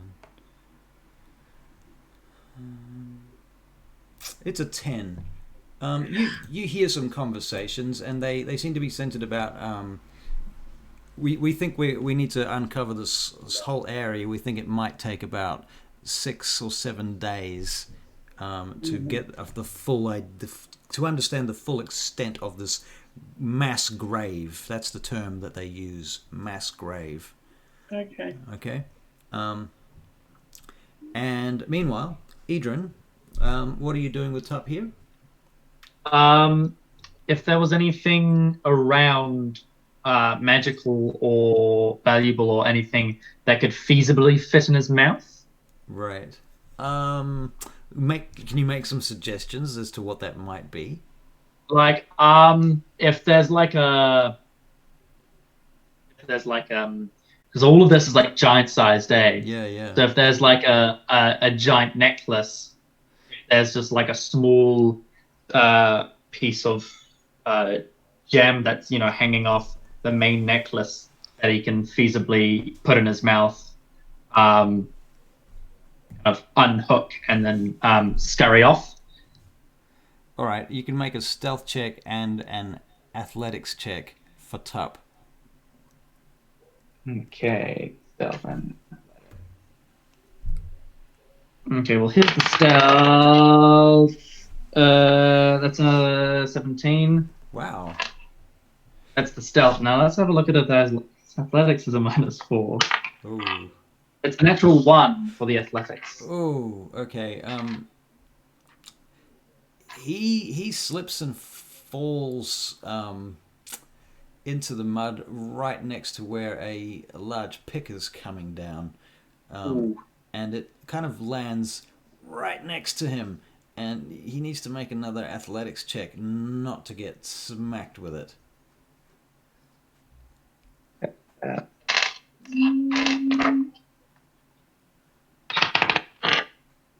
6. That's 6. Okay. That was it was a saving throw if he gets any bonuses to that. No, he's only got 2 skills. Okay. He takes 4 points of damage. He is dead. Oh dear. Oh, So no. yeah, my vision just goes. Yeah. That's not good. I'm sorry. No, I didn't mean to that's fine. kill your I pet cannot- in the first episode. I come back and I go, that's a shame. I'll get him some good food when I get to see him next. I can summon him as a ritual, Right. with Find Familiar. Right. So because he's actually a spirit, it's more isn't he? yeah, he's a fae, so he's it's more of just a minor inconvenience that I kind of need to Right. bribe him with food to make sure he'll come back next time. Right. That makes sense. Right. Yeah. Okay. Very good, and I'll start making my way off the wall to where I started. Right. So you basically want to return to the main street. Okay. So Yeah. you can make us another athletics check not to hurt yourself, basically. Barry, what are you doing while he's doing that? Can I make myself look like one of these workers in Ari? You want to disguise yourself as a worker. Yeah. Ooh, all right. Let's have a look-see. You do have disguise. You're going to have to roll extremely highly to do that. Hell, what? Let's give it a go. Give it a go. Okay, so you look down at yourself and you think, well, okay, well, if I turn this cloak inside out and wrap it around myself in this particular fashion, and I change my hair around a bit like this, and I take off these gloves, and I cover myself up with a bit of mud. Yeah. You figure that you're going to need to climb down the tree to do this. You can't do this in the tree. Oh, yeah. you I get- climb down slowly, All right, I'll, carefully, stealthily. Right, Got to no, no. stealth. and I'll let you do that because you've already rolled extremely highly to get up the tree in the first place. So I think that's fair. All right, so you get down the tree and you start covering yourself up with mud, and you take your cloak off and what have you, and you wrap it around yourself. We're going to make a disguise roll. Oh, come on. Just one. Be good. Here we be go. good, be Here good. it goes. Come on, be a natural 20 for Barry. Oh, okay. What is Well, it? it's a 7. Do I know it's not going to work? You look at yourself and you're sort of thinking, oh, I wish I had a couple of other things with me. I wish I'd had more time. I don't feel this is really going to be enough. You just don't feel that this disguise is going to cut it. Okay. All right. I. Might work at a distance. If you were to get What? out of here and come back again, maybe you'd have a better idea what to bring. Okay. All right. I get out of here. Alright, so we're going to make another stealth check to get out. And What kind of uniforms have the guards got? Not um, black guard uniforms. They're not blackguard, no. Oh, what a pity. What a pity. Oh, dear, everyone. Max, what was your check? I got a straight 12. Straight 12? Okay, you managed to get out. It's much the same as it was getting in. You wind yourself making that leap across the thing, but you know what to do, so you managed to do it. And you managed to get out. And Milford, you managed to stealth your way back out as well. Do you guys have a rendezvous point? Yeah, the end. Yeah, The the end. Okay. So do we say like maybe an hour later you guys sort of reconvene at the inn? Yeah. Okay. All right. And you both covered in mud, or it's mostly? Well, I suppose you are a bit muddy too, because you've been jumping and And stuff as it's well. been raining as well. And it's been raining. So yeah, you both get to the inn. Who's going to get there first? Whoever probably has the highest dexterity, so I assume it's Milford. Right. I think probably Milford would get there first. Okay, so Milford, you get to the inn. You don't see your friend anywhere when you first get there. Okay. What are you going to do? Do you go to I his room? I was looking for him on the way back anyway. I was about to say. Okay. Well, Yeah, you could do because a couple of circles around to see whether you can find him whilst you're traveling. I'll do that because I know he doesn't know the city. All right. So how about as you're traveling across the city, then Edryn, as Edryn is kept traveling across the city, he suddenly realizes that Milford is kind of moving next to him. Oh, hello. How you doing? Good. I winded myself a couple of times, and that brandy didn't sit quite well, and I conjured just a little rag to kind of wipe away a little bit of what came out afterwards. Oh, I see. I think I need to lie down. Tuck got hit with the pickaxe, so I'll need to get him some food in return for his returning services. Oh, yeah. Oh, he's what you call a familiar, is he? Yes. I one of the first spells. I thought I might as well, if I'm going to become a wizard, I might as well have a friend to accompany me on my journeys. And I don't know. I always thought a weasel was just a little bit cute. Oh, you did you? Yes. When we get back, we can discuss what we saw. Yes, I threw Tuck. I think I found something, but I'm sure you found something as well. I didn't hear anything go clang. No, of course not. We're doing this on the way back. I also want to make sure we're not being followed. Right. Okay. So we're going to make a perception check. Yeah. While you're. Dun.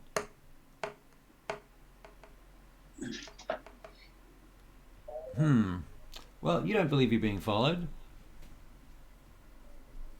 Okay. We continue. I go buy a dead deal. Okay, so when he says I'm going via Dagdagiel, that means he's taking the rather long route. To avoid the spies and secret agents that might be chasing and following you. Wahaha. Right. Ah. Try to lose him in the back streets and whatnot. Yes, he takes you through the back streets and whatnot until you get back to Therasis and to the Broken Oak Tavern. Right. That took a little bit longer than expected. I'm sure we didn't spend as much time getting there as on the way back. No, we didn't. No, we didn't. Huh. All right. Okay. How do we get in touch with you know who? Well, you know where he lives. Okay. All right. Do you want to come with me? We talk. Do you want to talk about what you saw, and I'll tell you what I saw. Once we're in the room. Once we're in the room. Yeah, I think once we're away from prying ears and prying eyes. Right. That's right. All right.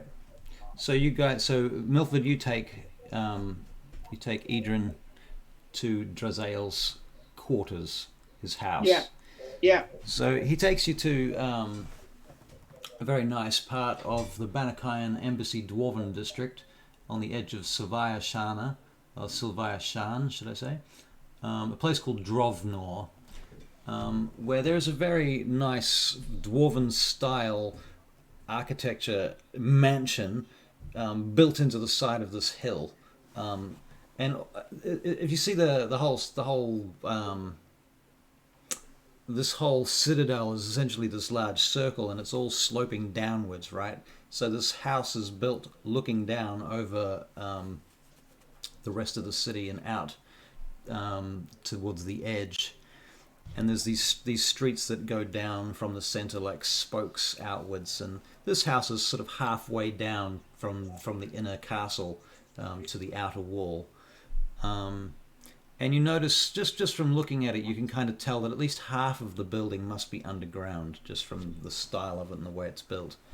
And Milford takes you around to the front door, and there's an arrow slit there and a gate.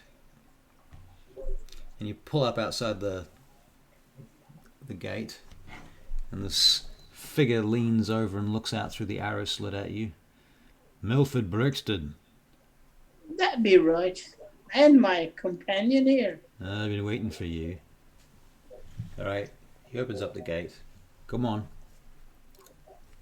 Okay. Follow me. I hope you got something for the master. Oh, yes, we got something. Well, that's good to hear.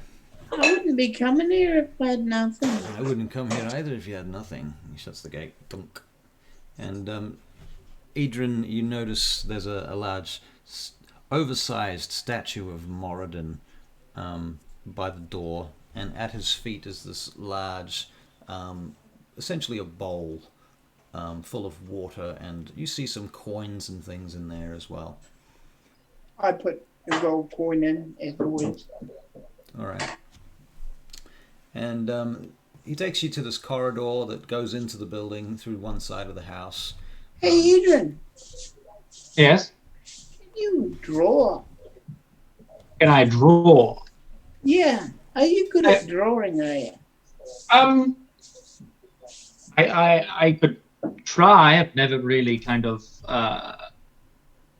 put much effort into it, but I suppose I'm all right at copying things down. I have to copy runes and sigils into my books. I'm sure I could possibly sketch something vaguely. Why? Okay. Well, I'm going to explain what it looks like in there, and so are you. And together, with what we know, we can make a map for him, you see. That's a good idea. I'll cut out a piece of paper from my notebook, and when we get in there, I'll do that. Actually, when we get in there, I'll start sketching when we start writing what it looks like. All right. So they take you, the guard takes you down inside the house, and you can smell the smells of cooking and things coming down from, there's an archway on the right-hand side. There's several archways down the main corridor, which is, funnily enough, arched. And you come out onto this terrace. It's a 3-tiered terrace that looks down over the whole city from where you're at. And there's a large stone table with a huge barrel of meat on it and a 3-course meal laid out. And Drazael, the dwarf, his hair hanging down to his shoulders, sitting at the table. And over in the distance, by the edge of the terrace, is the red-headed dwarf you saw earlier with the beak axe hung over his shoulder. And he glances around as you enter, and you see the glint of light off his glass eye and the scar across his face. And he kind of grunts as he sees you come in. Drazael, however, turns and looks at you. Ah, Mr. Brixton, you're back. Ha! Been awaiting your return all night. I hope you've got something useful. Always got something useful. And your friend here turned out to be more useful than I imagined, I hope. Oh, he did. Him and his, Yes? what was the animal of yours again? Sorry? You have an animal? The animal of yours. What was it called again? Tap. Yes. He got hit by something. Him and Tup. Him and They were Tup? very helpful. Don't you be worried about him now. But this is what we got to show you. What's that? Are you ready to draw what you saw, and I'll add any corrections? Yes, I think that's possibly the best course of action. Well, get on with it. I want to know what's in there. Who's in there? What are they doing? And why? Right. I'll draw the Never mind any of that. Answer the question. Who's Who's in bones, there? very big bones, Big bones. pieces of gold coins. Gold I think. coins? Aye. Yes, big, and weapons as well. And weapons. It's a grave site. And what are they magical? Some of them Probably. are, yeah. Probably. You don't know. No, I heard somebody say they were magical. You did you? Yeah, so there's some magical stuff there as well. Ooh. Now they've got, what did they say we needed to get in if we wanted to get in? We needed I believe they said we needed papers from the Barachiel Envoy, basically granting us permission to enter the site, and they were guided by elves. I believe also sent there by the Barachiel Envoy to ensure no one else unnecessary entered, which is why we couldn't get in by conventional means. I see. That's a bit of a problem then, isn't it? Not really. Not really. I figure, now I know a way in. I figure if I dress up as a worker, I can get myself in and find out more. Ooh, well, very good, Milford Brixton. And when will you be doing that? Not tonight. Not tonight. Why not? Oh, you've got that look of you'd like it to be tonight. Well, I suppose you need to rest. You've done a good job so far. You've earned your 100 gold. All right, but if you can Wait, get Russ? me... Yeah. Yes? You froze for a minute. Oh, am I back? Yeah, you're back. Okay. If you can get me more information about what they've found and where they're keeping it... Okay, well, they had some big carts as well. Well, they did they? So Carts. those big carts have got to go somewhere. Carts, you say? Well, perhaps you can find out where they're going and how well guarded they are. Well, how many guys did I see in there? I'm going to sneeze. Excuse me. Thank you. You saw literally 8 guards that you could see for sure, and they were like soldier guards. And they have guards on the wall as well, I discovered. Well, you noticed mages on the walls. They got mages on the walls. Mages? Yeah. Of course they do. They're Barachiels. I see. Well, if you can find out where those carts are going, where they're keeping them, and what's in them, and how hard they are to get your hands on, that would be worth gold. There's nothing there that we could lift out. No, but you might be able to lift a cart. You want me to steal a whole cart? Wow, I mean, you're supposed to be the greatest thief in Vaingate. I mean, that's what I heard. Am I wrong? Oh, who am I to argue with your summation? Right, exactly. You're among the most heroic and legendary burglars in the world, is what I heard.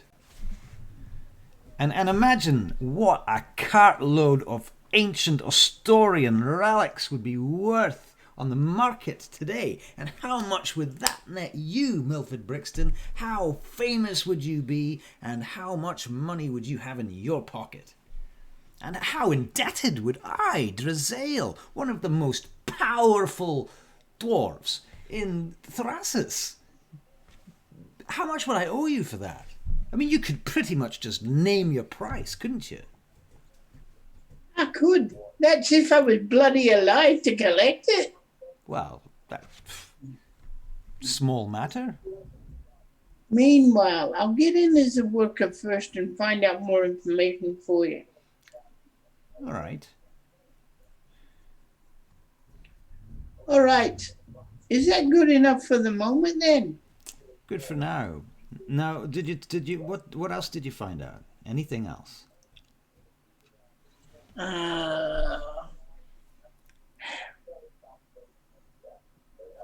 Barry's going through. Can you remember anything?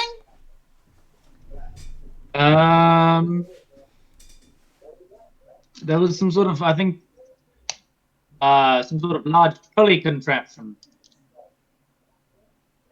Oh, yes, they got some pulley contraption and there's a big hole Right.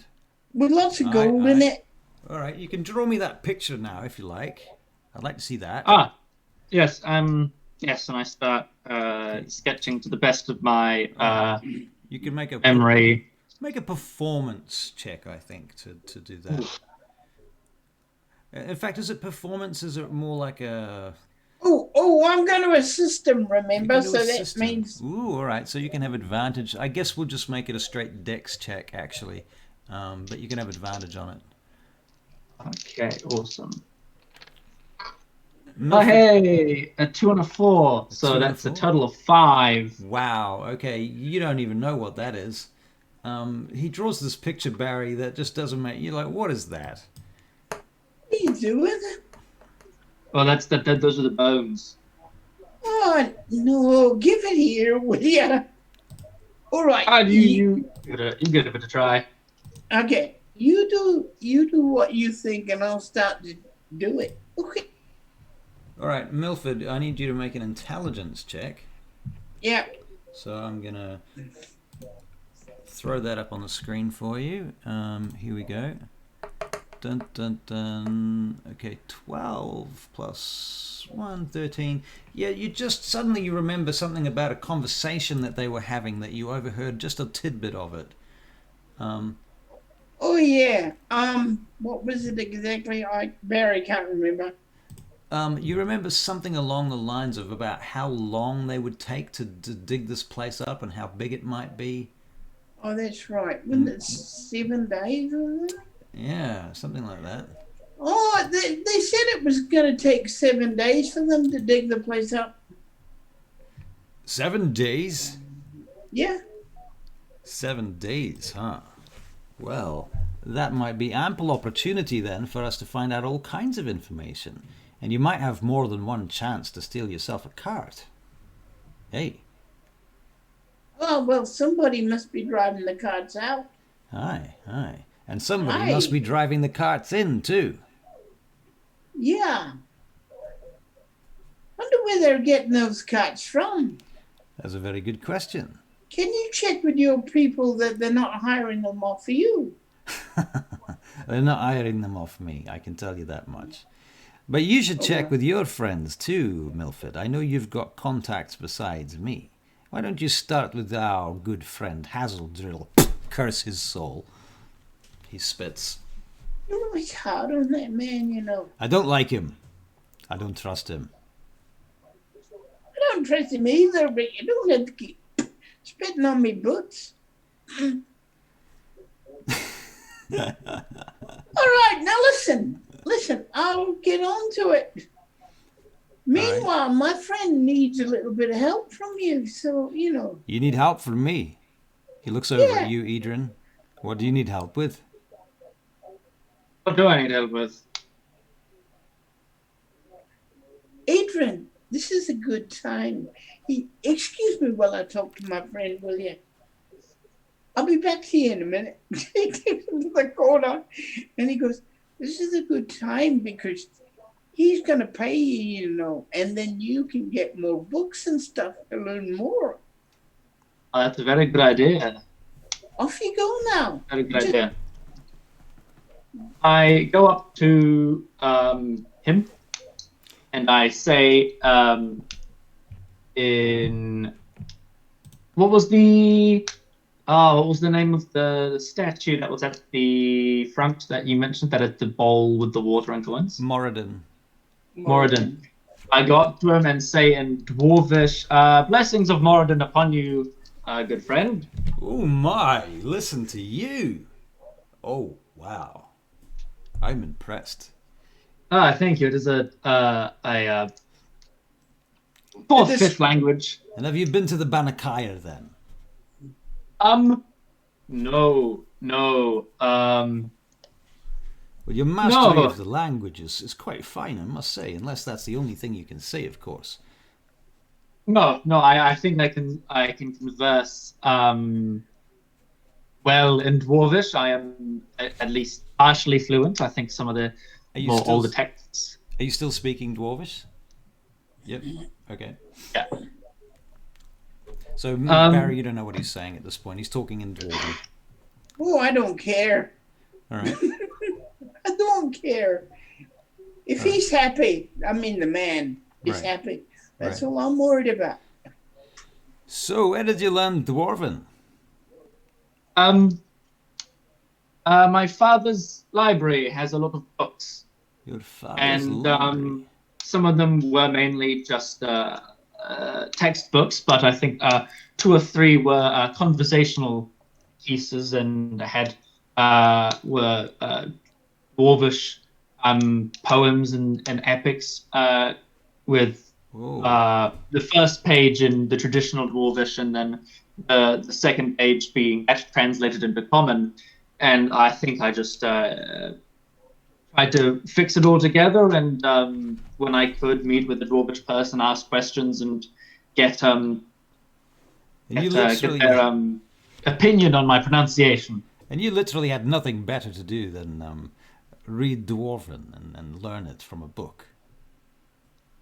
No, absolutely not. I'm shocked. Nonetheless, I'm impressed. All right. Well, if you've heard what I said to Milford, didn't you? Yes, I think it's possible. Access to some other magical books. You see, I'm not exactly tutored personally in the School of Conjuration or any of the other schools by that matter, and so I'm not so much being taught as I am attempting to self-teach through what I can. So it's a slow and arduous process. But access to other spell books or scrolls to help expand my knowledge of spells and incantations would greatly go a long way, especially in benefiting my own and Milford's outcomes, so to speak, in our forthcoming endeavors. I see. Well then, you're interested in spell books, are you? Yes, and I'm afraid, well, I know Milford got paid 100 gold. I'm still I seem to be Milford got paid 100 gold. He's supposed to share it with you. Did you know that? Did he not tell you? No, I don't think I heard that part of the conversation either. I see. Luckily, we're not talking in common tongue. I'll tell you what. I'll give you some recompense, but you have every right to get that other 50 gold from Milford. He owes it to you. Very good. Well, thank you very much. As a gesture of my goodwill, and as a perhaps, shall we say, an incentive to continue to further the cause, I'm going to give you a bit of a look downstairs into my my library, if you like. Library. Well, I'm very intrigued. Well, you see, I am a purveyor of things, and I keep a number of different items and objects, and I have a little bit of a menagerie, you might say, of equipment. Using the word menagerie completely incorrectly.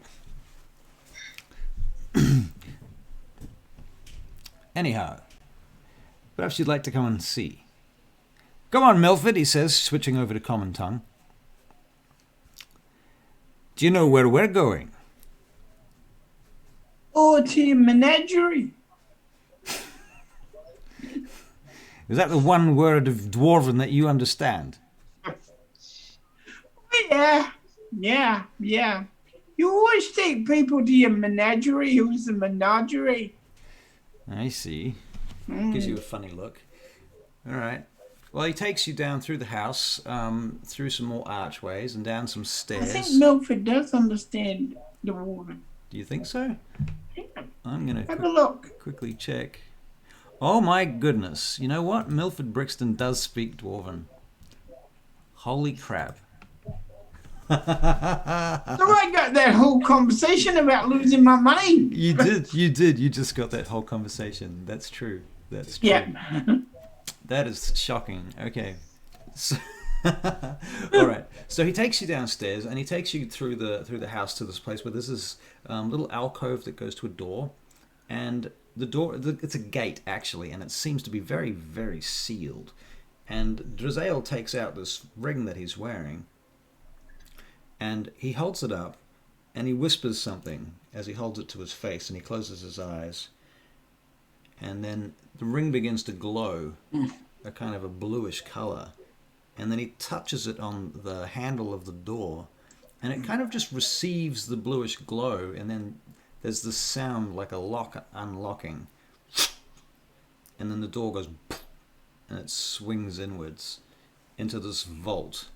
And it's this kind of, it's not a very big room, but inside it, it's kind of lit up with this magical glow coming from various directions, and you look around and you realize that you're in a vault filled with magical artifacts and objects and items, not the least of which includes a few shelves of books.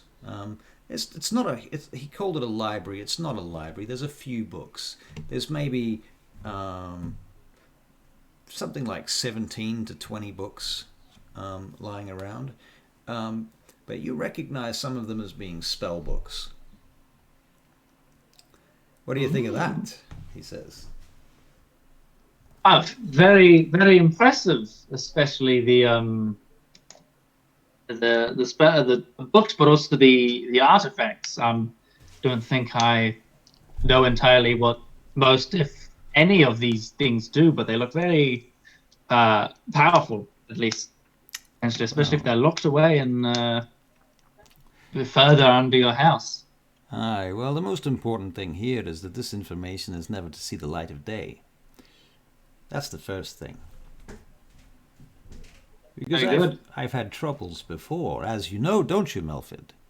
People breaking in and finding things. Oh, yes. Aye. Yes, we have had some trouble in the past. I've had to put into place measures and protections.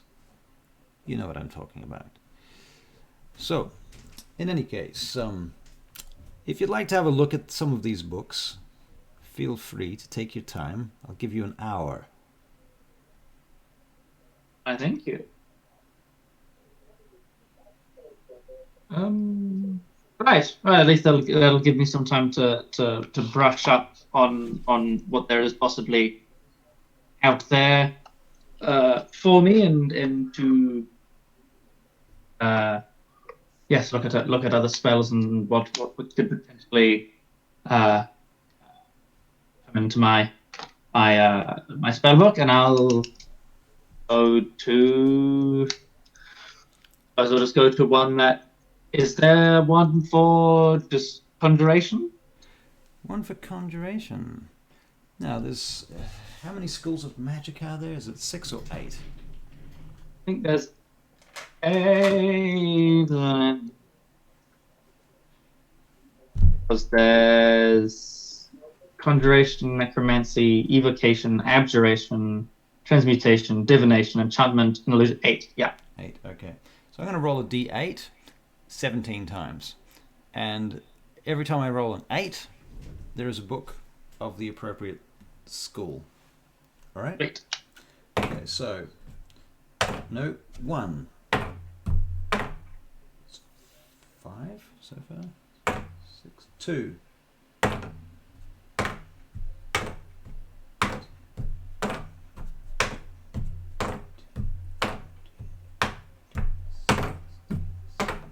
3 books have the appropriate school conjuration being their primary thing. Yes. So looking through them, I mean, you've got an hour. How long does it take to copy a spell? It takes, depending on what level it is, doesn't it? Yes, but at the same time, copying spells, I would also need.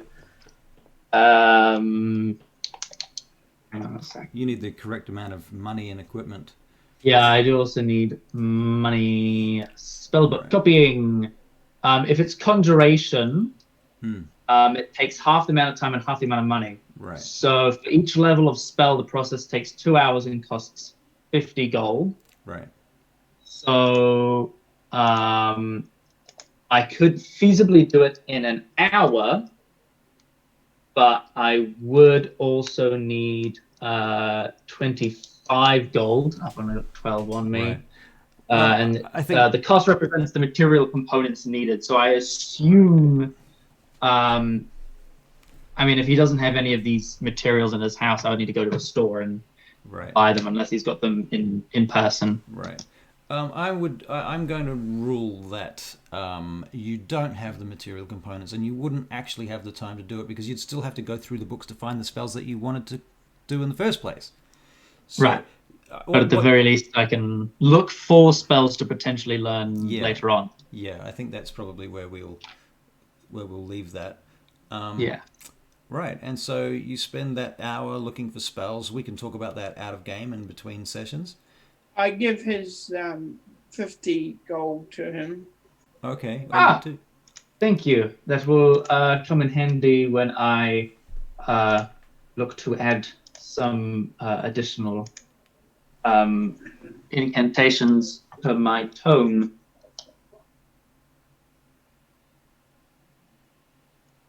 Now, I've seen the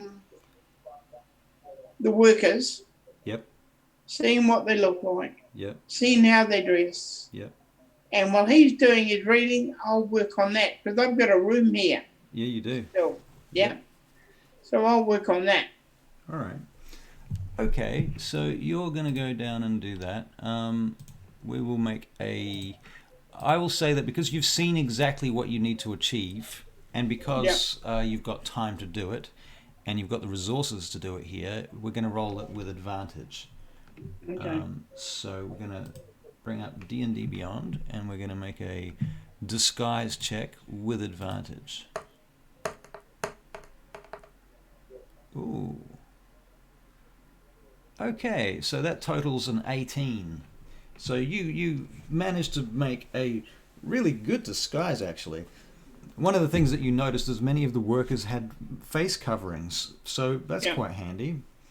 So you're busy making this disguise, and you come up with something that's pretty damn good. You're quite impressed with yourself. Okay. All right. while he's working, he's Yep. got an hour. While he's doing all that, I get in contact with some people because they would have had to get the workers from this town Right. or bought them in. So I'm checking whether they bought them in or they got them from this town. So who are you asking this? Mother might know. Okay.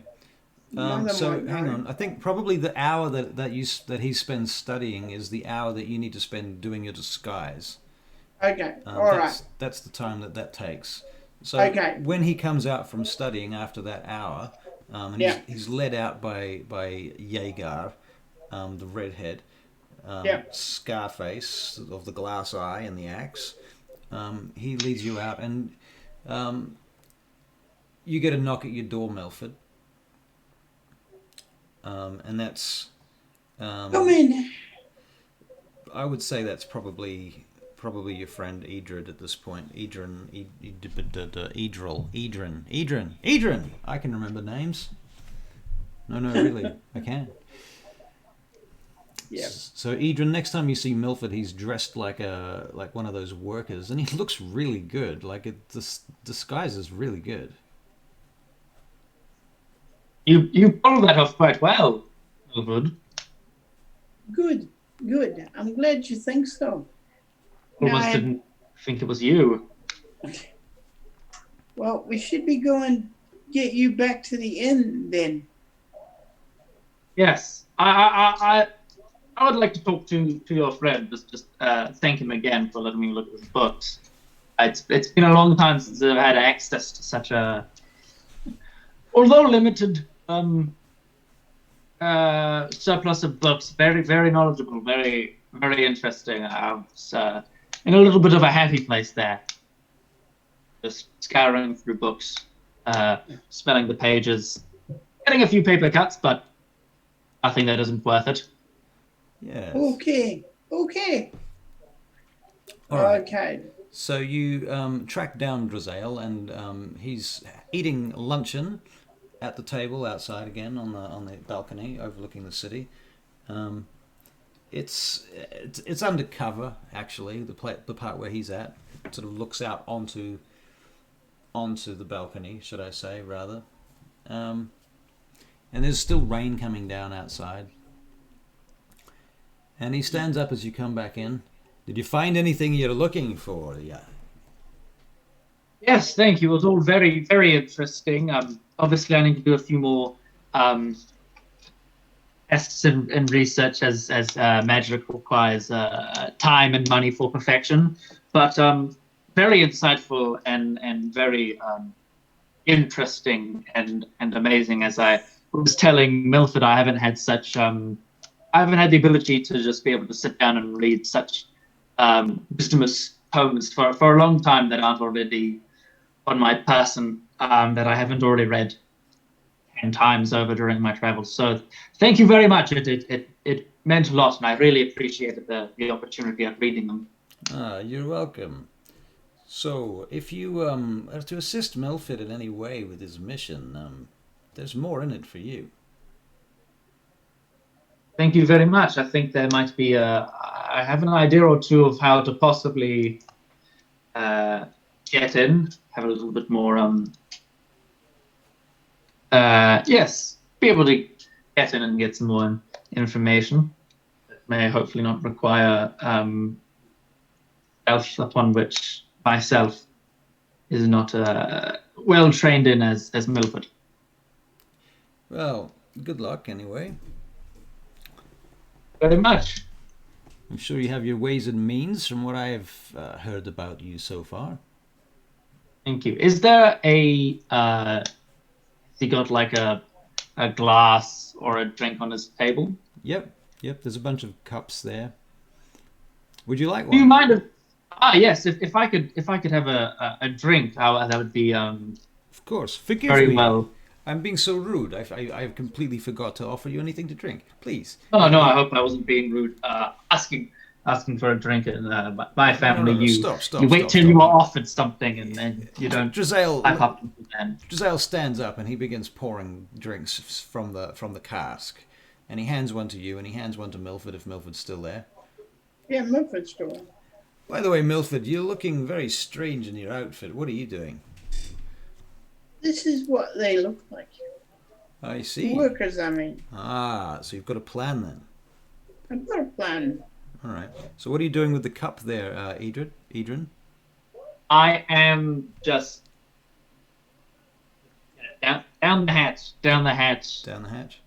Although it's somewhat quick, I am still trying to enjoy the flavor. And afterwards, I turn to Milford and say, "If you're in that get-up, I don't think you want to be giving yourself away too much. I'm not exactly sure how much these workers drink, so I don't think it's entirely smart for you to potentially intoxicate yourself. So if you want me to, I can have the drink." Of course. Oh, not another one.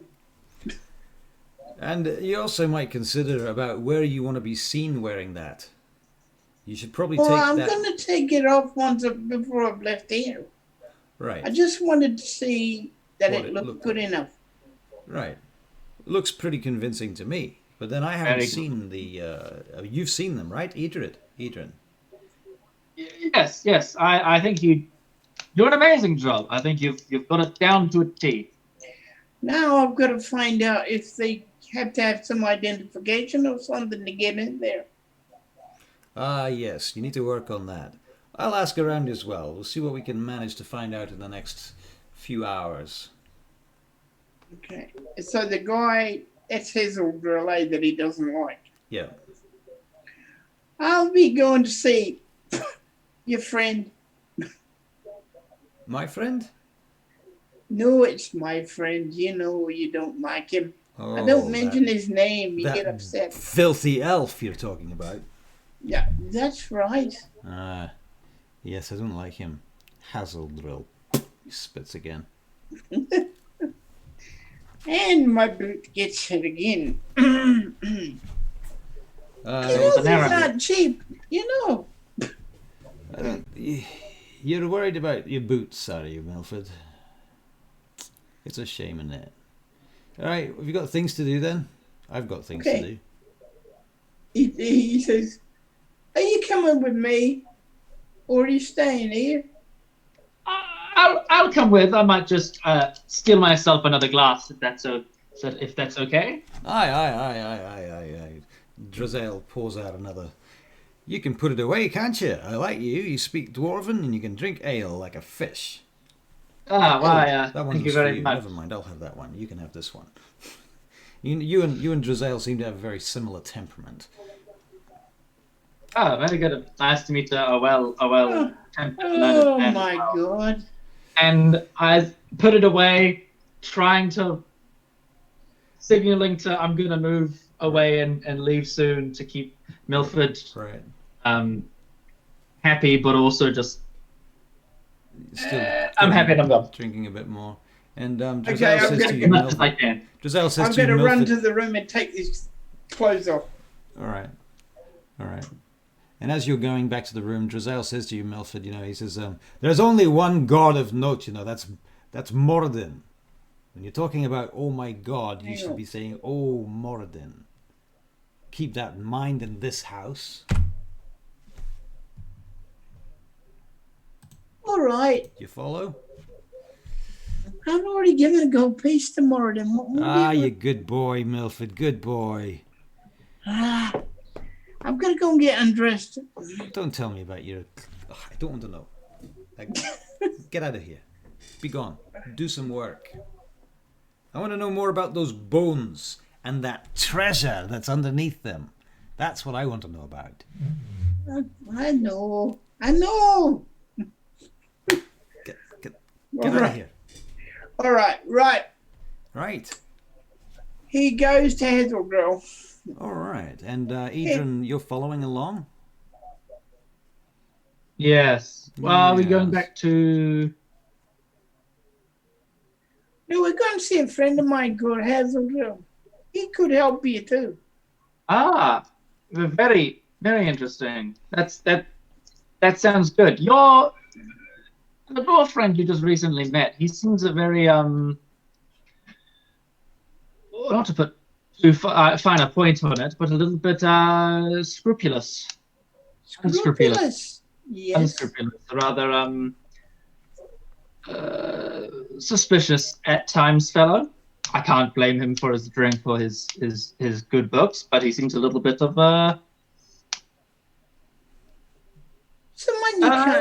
someone you can't trust. I was just I wasn't really thinking about it in that way, but now that you've put it like that, I'm a little bit hesitant to disagree with you. No, I tell you what, he's a good man. He's a good man. If you don't cross him, he won't cross you. And if you cross him, then you won't be having any kind of, let me put it this way, your life will be short. Right. But if you're good to him, he's good to you. Right. I'll do my best. I do have a history of treating people. This guy I'm taking you to, he's different. In a good or bad way? Well, if you want to know anything at all, anything slightly, shall we say, in the dark range of illegal, he just might be able to help. You know, he might be able to tell us things like where the carts are coming from, and who they're getting them from, and where the workers are coming from, stuff like that. Sounds good. But it's going to cost you a pretty penny. It's going to cost me, or it's going to cost us, or it's going to cost you? Oh, you're learning. Isn't that good? It's going to cost us a pretty penny. Right. So if we combine our powers, if we can get something out of him, maybe. That sounds like a good idea. Okay, just follow my lead now. All right. So Barry, you're going to take Edryn through the city to visit Hazeldrill at the Nag's Head. By Dagdagiel. Dagdagiel. Okay. Yeah. So taking him the long route. All Yeah. right. Are you doing anything? He looks like he could do with the exercise as well. Right. Anything you want to do along the way? Is there anything you need or you think you want to get? I think I'm rather happy. Although if this could be our final stop, I have been on my feet all day. And I did buy a room. And granted, you are a human being, and we know how, I understand how lacking you are in certain ways. Can't see in the dark. You can't do anything I can do. You don't climb very well if you're winding yourself, But okay, it's all right. I'm not going to hold it against you. I need you. Okay, let's go. All right. So you travel through the city and you get to this rather nice part of town, beyond the Elven district, and there is a place called the Nag's Head, and it has a blue door, and there's a fellow standing out the front. Sorry to keep you awake, Barry. That's all right. That's all right. And yes, this guy sees you guys coming, and he sees Milford, and he kind of almost sarcastically steps to the side and opens the door for Milford. Oh, thank you very much. Very kind of you. My lord. Thank you. This way. This is a friend of mine. Another friend. Oh, imagine that. No, I have many friends. You do have many friends, Milford. Yeah. All right, and you go inside. So, as you go inside, Edryn, the first thing that you notice is that there are wall-to-wall, floor-to-ceiling, 2-floor high shelves covered with beautiful bottles of alcohol. Beautifully lit, too, I might add. The back of the room, beyond the top, there's a void space in the room, and there's a top floor that looks down over the sort of mezzanine part of the room, and above that there's this skylight that allows some of the light from one of the two suns that's, despite it being mainly nighttime, one of the two suns is over on the horizon, and it's casting this pink glow that's coming through the skylight into the room, and it's hitting these bottles and lighting them up beautifully, and they're sparkling around you. On the second floor of the mezzanine, there's a table there, and there's this elf with long blonde hair down his back, and he kind of looks over the side of the balcony down at you from above. Obviously, Milford, you recognise this as Hazeldrill, and he looks down at you all. Milford Brixton, back at the Nag's Head, eh? Oh, only come to the best places. You do. Well, welcome back. And you've brought another friend, I see. Oh, yes, he's a newcomer to the city. Potential employee or just a friend? He's working with me at the moment. Oh, you have a job. You're on a job. Oh, well. Oh, And what brings you here then, Mr. Brixton? Do come upstairs. Come up. Don't dilly-dally around below. He makes his way upstairs. All right.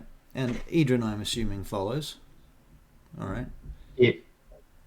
Well, I'm My Hazel. friend likes a good drink, you know. I'm sorry. And I told him you've got the best drink there is. Well. Giving You wouldn't want to my make a drinks lie, away before I've even met the fellow, eh? Look at that. He's a cheeky sod, this Milford Brixton, I tell you. You be careful around him, he'll get you into all sorts of trouble. All right, then. Yes, he already seems to have done so. Any excuse to get a bottle of this down. He goes over to the shelf. He says, this here is the famous blueberry wine from the northern steppes of the Frostmoors. He brings it across. This is almost impossible to obtain these days. This particular bottle is about 120 years old. He puts it on the table. Perhaps you'd like to do the honours, Edryn. Or, sorry, does he know your name yet? I don't think. Don't think No, you no. mentioned But I will. Yes, I introduce All right. myself. He goes, yes, perhaps you'd like to do the honours, and he sort of looks at you like he's fumbling for a name. Edryn Montecoff. Oh, Edryn. Oh, yes, Hazeldrill. Pleasure to meet you, sir. Pleasure to meet you too. And I would very much like to do the honours of opening this lovely vintage. And he gets some glasses and such. It's beautiful elven glassware, the likes of which you've never seen in your life. And it's all laid out on the table. Please. Now, tell me about this problem. I'm assuming it's a problem, Milford, because you don't usually come to me unless you have a problem. Oh, no, it's not a problem as much as I'd like to know. You know, there's a bit of digging going down by the big wolves, the giant wolves. Digging over in Anzal. That's right, over in Amza. I have heard a little bit about that. What's the Oh, story yeah. there? Well, I'll tell you. Hmm. And if my information is good, would you help me a little bit in return? Well, of course, if your information is good. All right. Now, I haven't been told by Thingamajig to keep it confidential, have I? He hasn't specifically said that, no. No, so he didn't specifically say it, so I don't specifically need to do it.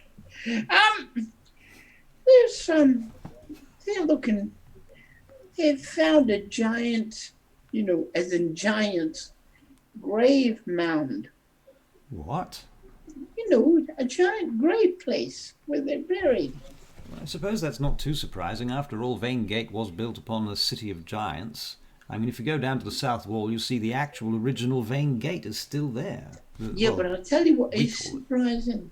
What's that?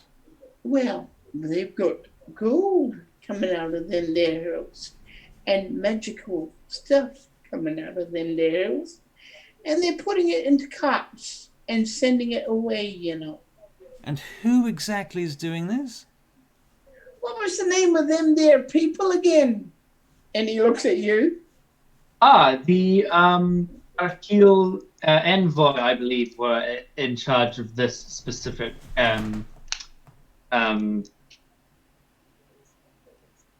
Operation?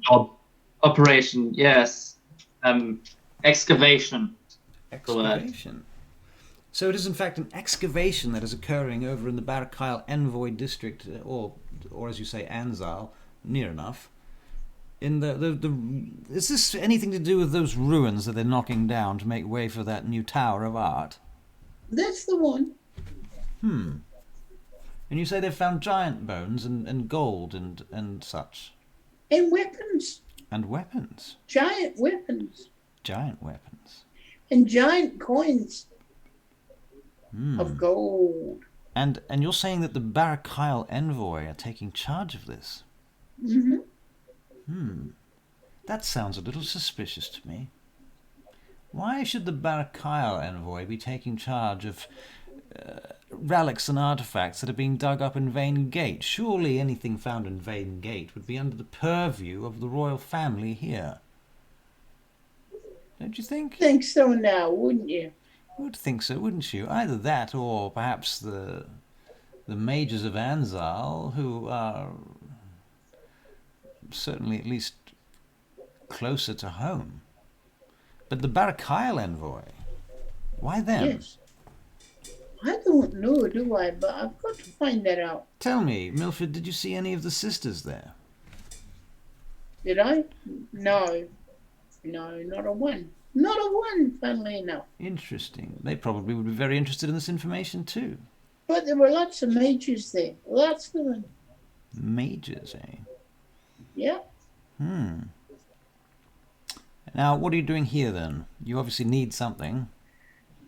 Well, it's not so much need. It's seeing I've given you a bit of information. I wonder if you'd give me a little bit of information.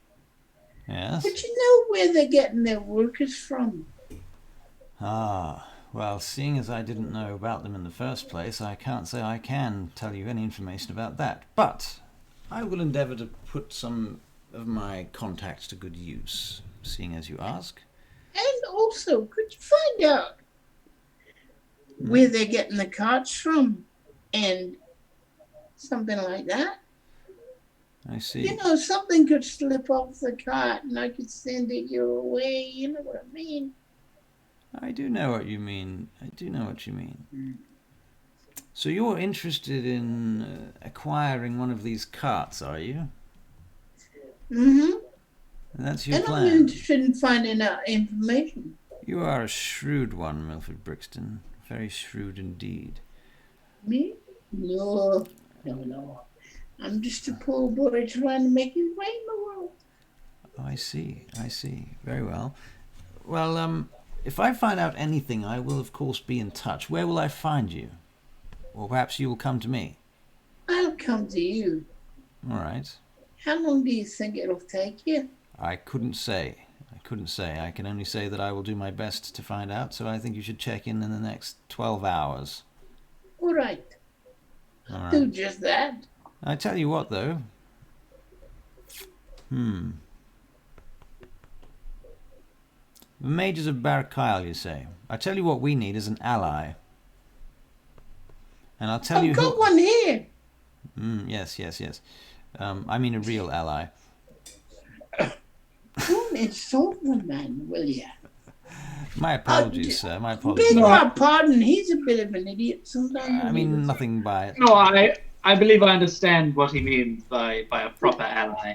What do you mean, an ally? What I mean by ally is I think you should go and visit our good friend Milmore Glass. And I think that Milmore may have the sorts of assistance that we need to acquire one of these carts. And I think if we are to acquire one of these carts, we will split it between us. You, me, your friend here, and Milmore. What about my present employer? You're working for someone? Oh, tell me He you're not. he deserves at least some of it. You're working with Giselle, aren't you? He gives you this sort of somewhat disdainful look. You're working with that filthy dwarf, aren't you? Oh, don't spit and hit me, bud, for God's sake. I see. Well, You want me to two just split make my it up. profits? Here I am doing most of the work, making all of these excellent suggestions. Excuse me. Who are they Organize- going to kill if they catch him? Me. Who are they? And my dear friend here. Yes, but if I can obtain what I think you can obtain from Millmore glass, then you probably won't get caught. Or at least your chances will be significantly better than without. I'll tell you what. All right, Milford. I'll tell you what. You make some kind of deal with Giselle and Millmore, and I will agree to it. All right, then. And we'll split it between the 4 or 5 of us. How many is that? You, me, Giselle, and Millmore. That's right. And I'll split my share with him. You. Good. Stop drinking, will you? Yes, the glasses I afford the two of you are standard glasses. I've given myself quite a generous helping Right. every time we need to refill, which is more consistent in my glass. All right. Okay, now. Well, so far, Hazeldrill doesn't seem to have even noticed what you've been drinking. He's too busy. He's very interested in this conversation. Okay. Yes. I'll make the deal. You'll accept it and we'll all get our share, right? Yes. Good. Okay.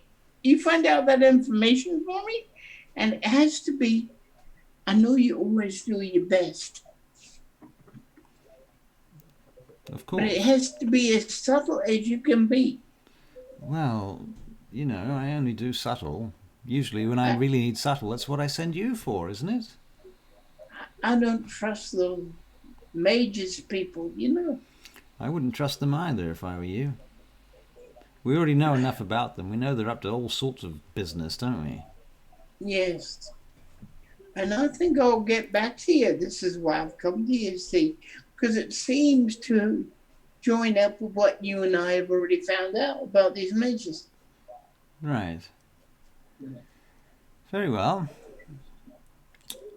I suppose I should let you be on with your way then. Okay. He goes on with his way and takes his. Could you put down the damn bottle? Mr. Hazeldrill, Yes. how much would one of your bottles of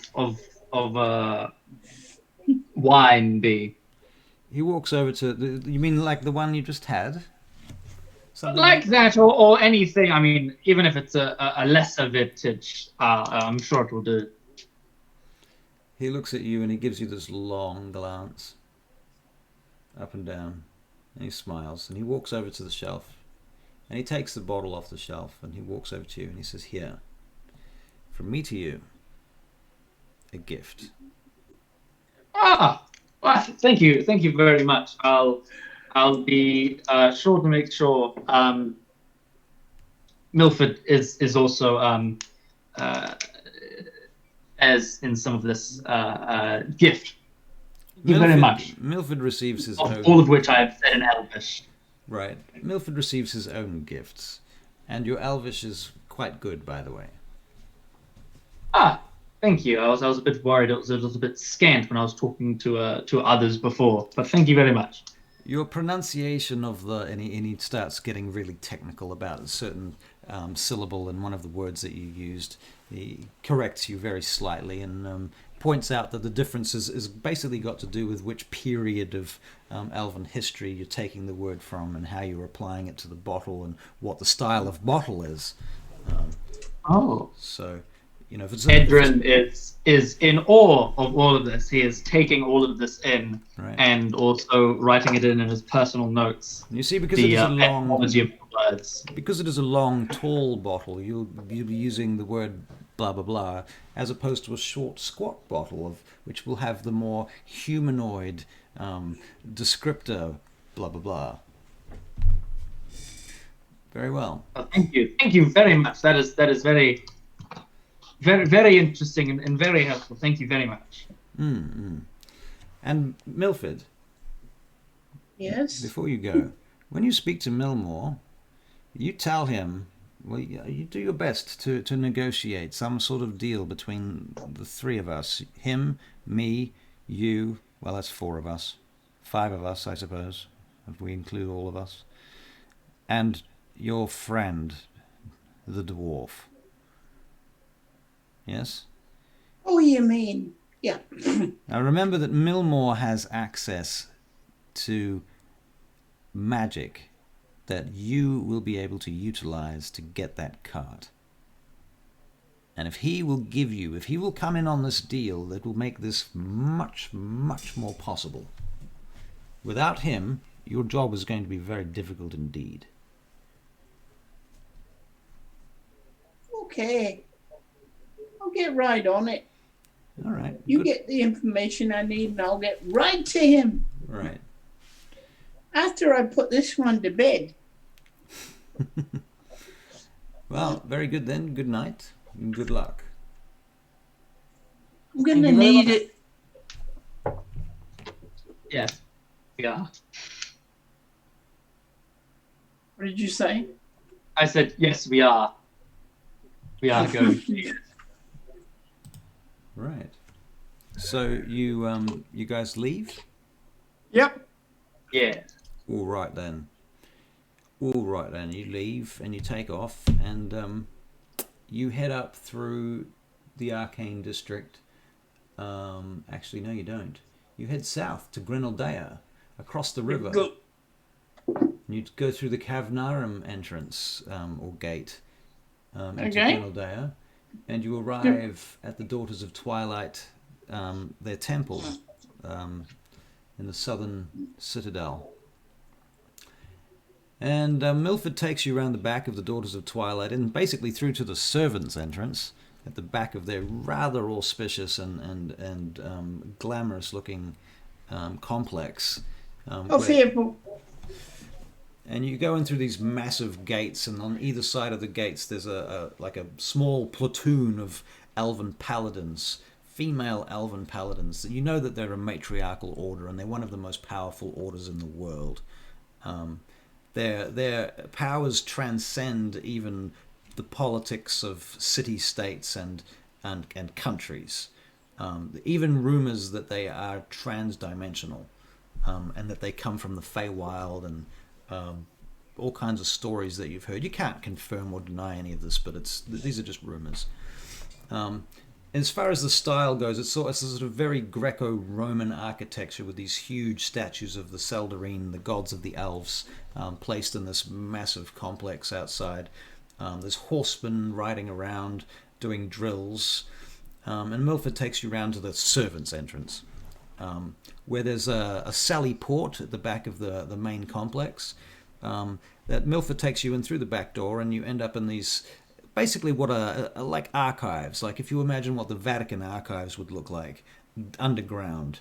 And it smells of dankness and paper and parchment and ink and things, and very old maps and scrolls piled up around you, and all sorts of books and things that probably really tickle your fancy, actually. Yes, Edryn will definitely draw back just to have a look at some of the names, try to spend, obviously still while following Milford, Right. kind of scanning and seeing if he goes, oh, I've heard of that one, or that looks interesting. Right.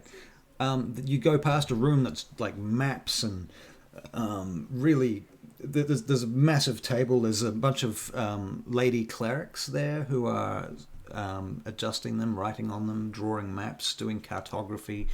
Taking, as you walk past, you see a messenger come with a new scroll, and they open the scroll up, and it's a map of some part of the world that has just been explored, and they put it down on the thing, and they start adding it to the old world map, which just gets bigger.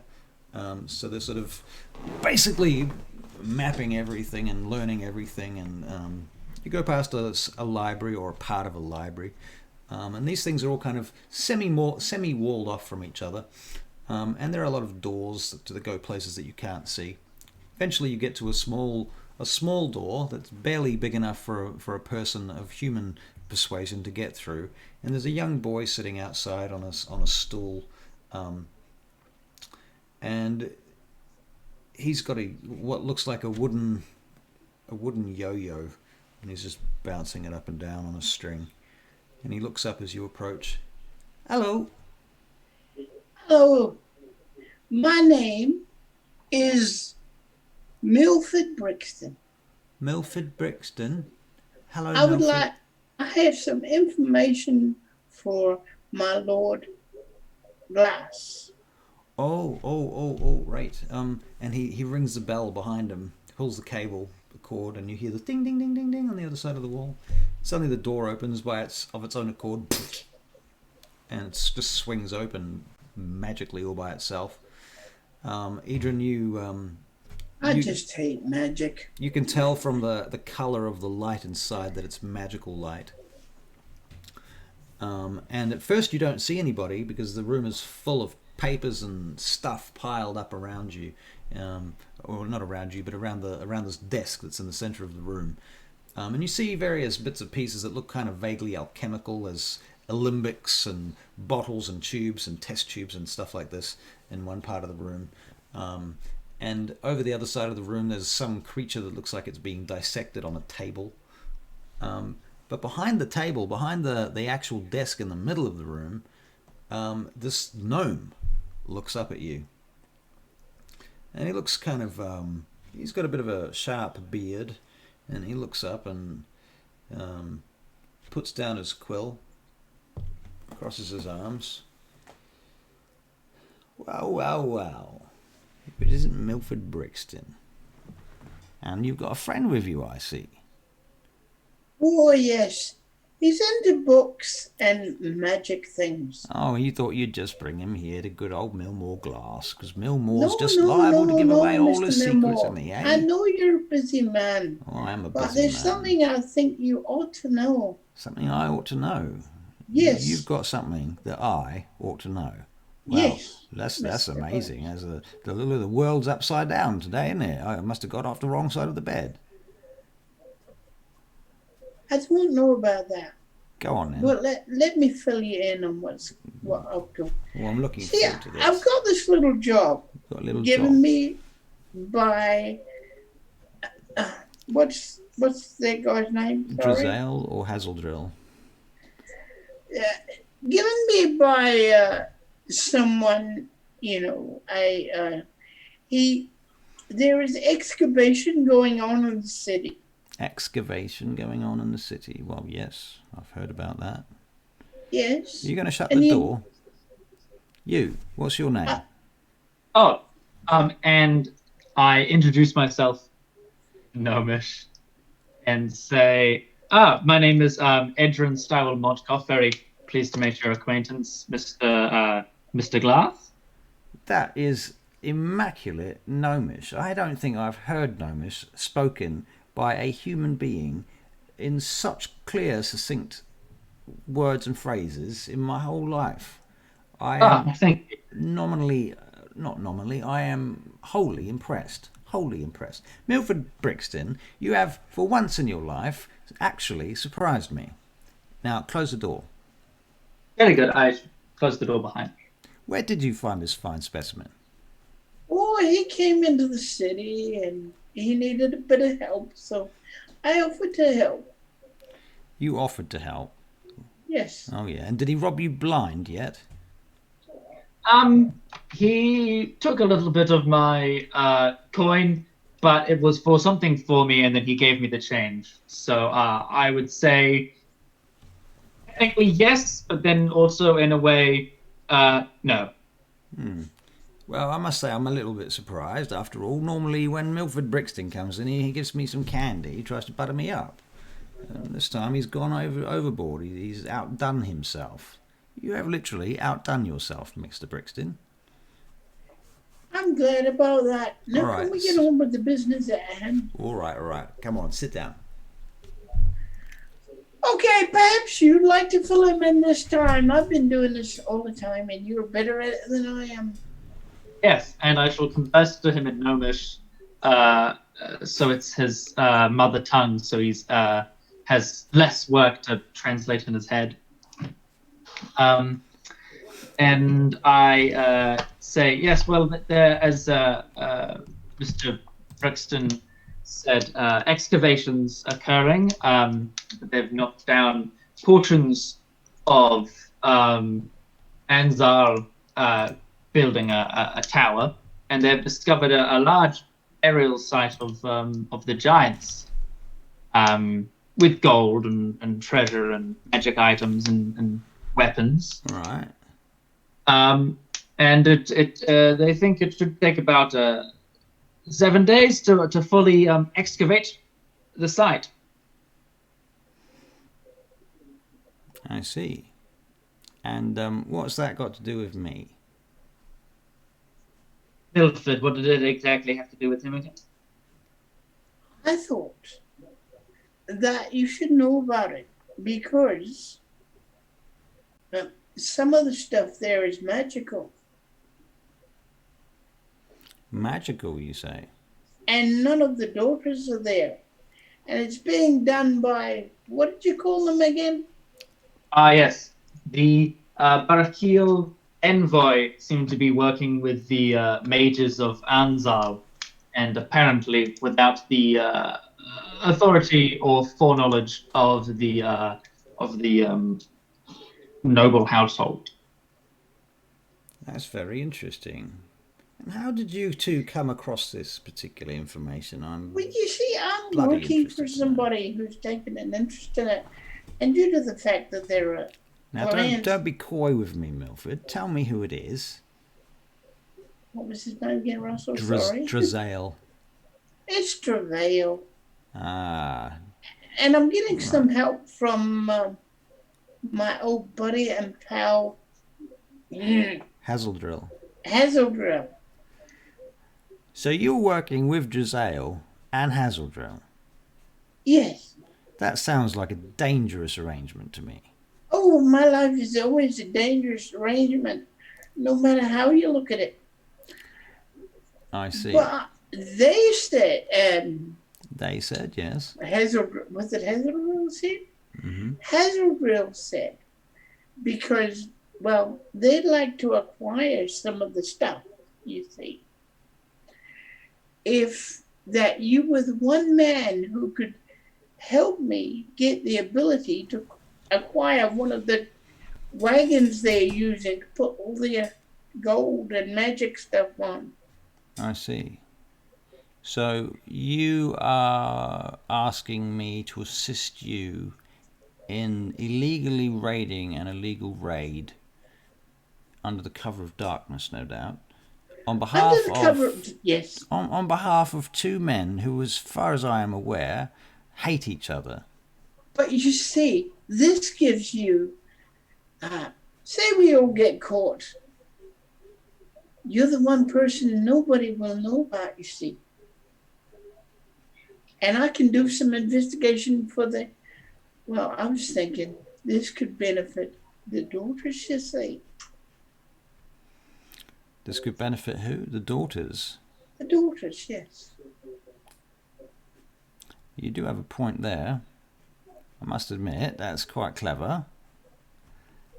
All right. Because, well, don't tell anybody, but I like working for them. So tell me something, Milford. What exactly is it that you're planning? Well, you see, what I'm going to do is I'm going to dress like one of the workers. As my friend can tell you, I've already sorted out pretty well. He's perfected. He's what? He's perfected it. It's a cunning and brilliant disguise. So you've got a disguise, and you're going to go in there, and you're going to pretend to be one of the workers. Yes. All right. And I'm gonna find out other information, but the digging is only going to take 7 days, they say. Right. Because I've already been there tonight, you see. I see. Yes, with my friend here.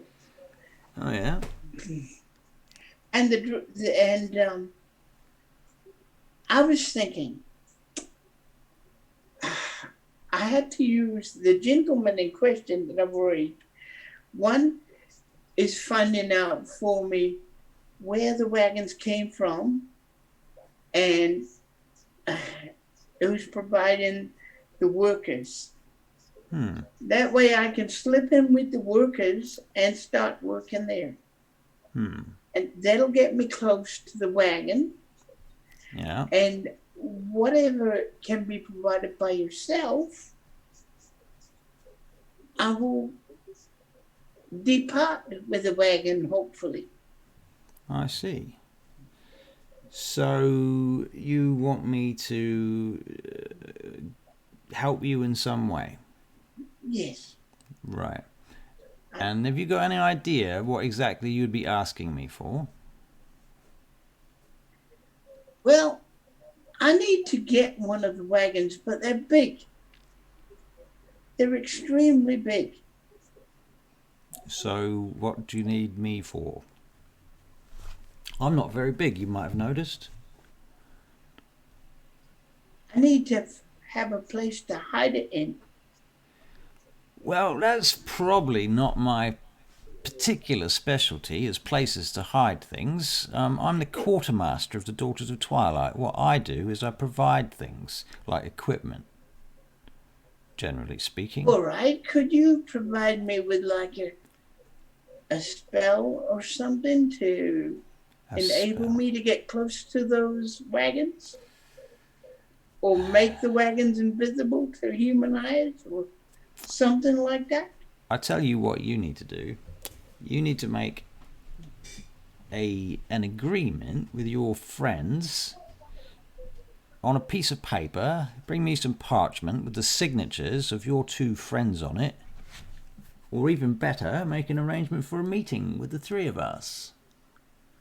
And then I will provide you with what I can.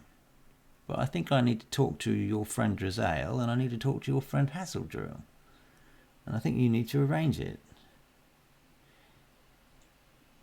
If they agree to meet, then I'll know that this is a for real operation.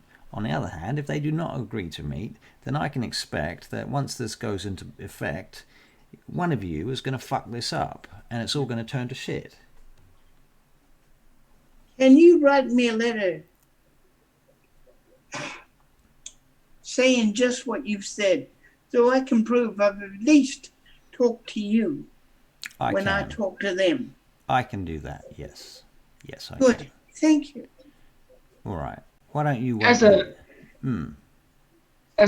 man who knows things, Mr. Glass, but perhaps, and intelligent and very resourceful, who seems to know a lot of things. You can stop buttering me up now.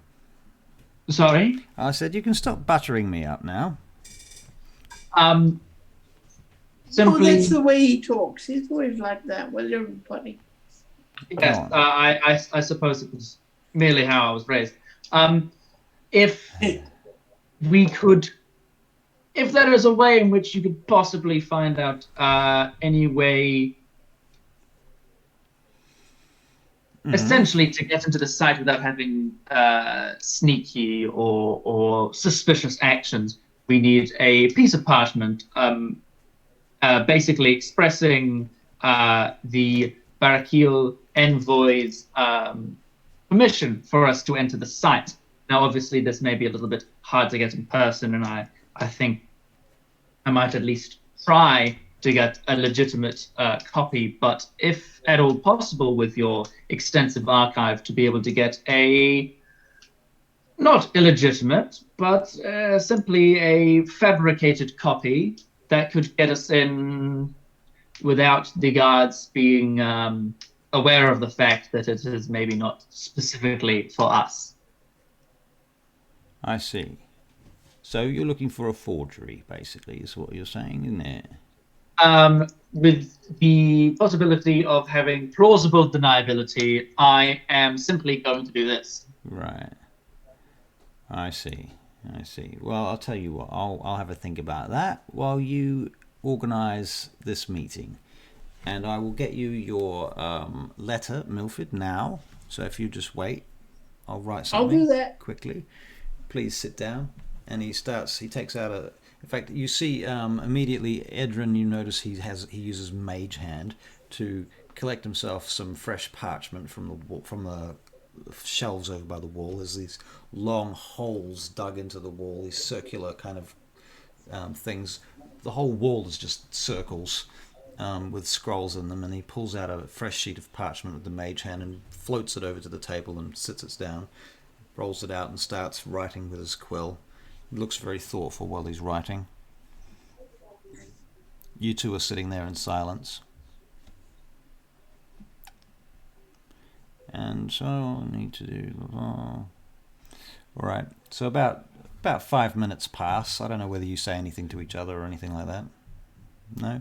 Oh, no, he's probably got a hangover. Oh, by the way, that's what I'm going to say. Are you feeling okay?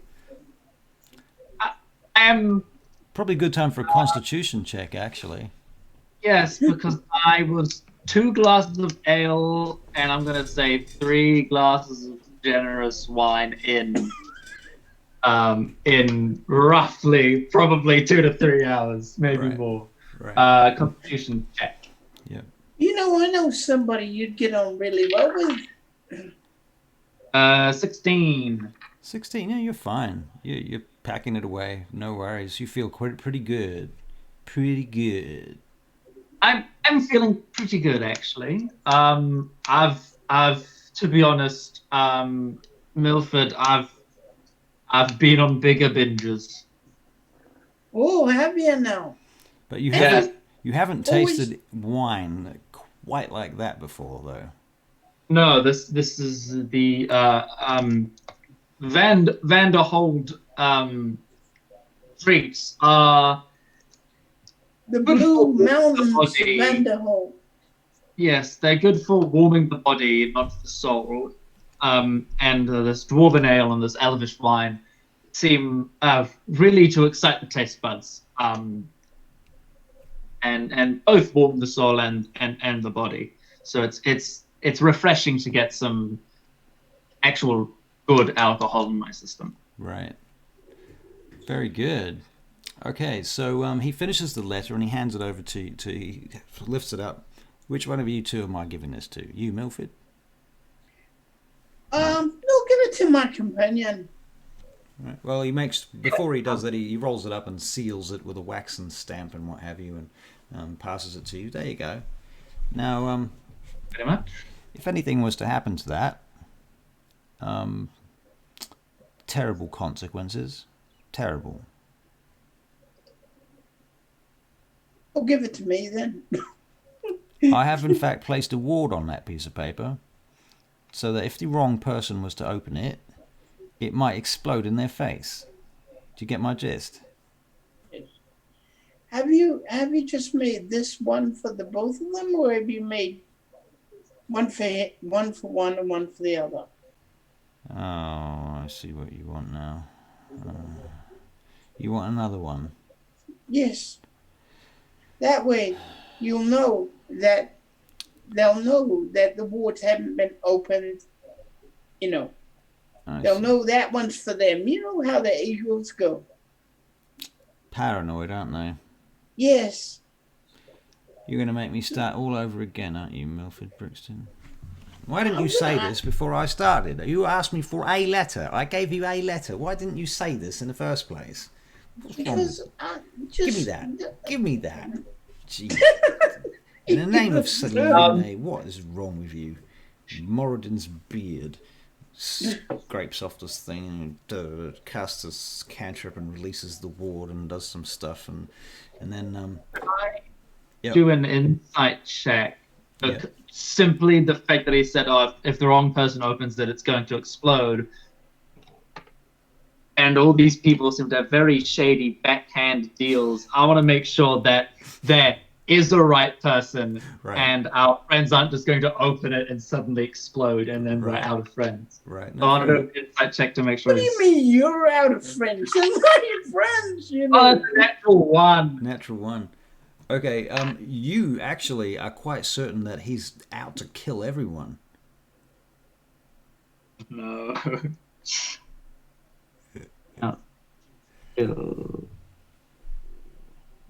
Lord. I'll write that secretly in my little notes. I put that in as my linguist feat. I'll put that in one of my written ciphers that I've made up and kind of jot that down for find about later. All right. All right. So, all right. So what I'm going to do is I'm going to take these. Look, never mind. He takes the scroll. He says, "You stay here," and he goes into the other room, and he closes the door behind him. And a few minutes later, he comes back with 2 scrolls, and you can make a perception make a perception check. Milford will do that. You roll a dun, dun, dun, dun, dun, dun, dun, dun, dun, dun. Milford, you they're just 2 scrolls. If you want to have a look at them, Edryn, you can make a perception check too if you like. Yeah. Why?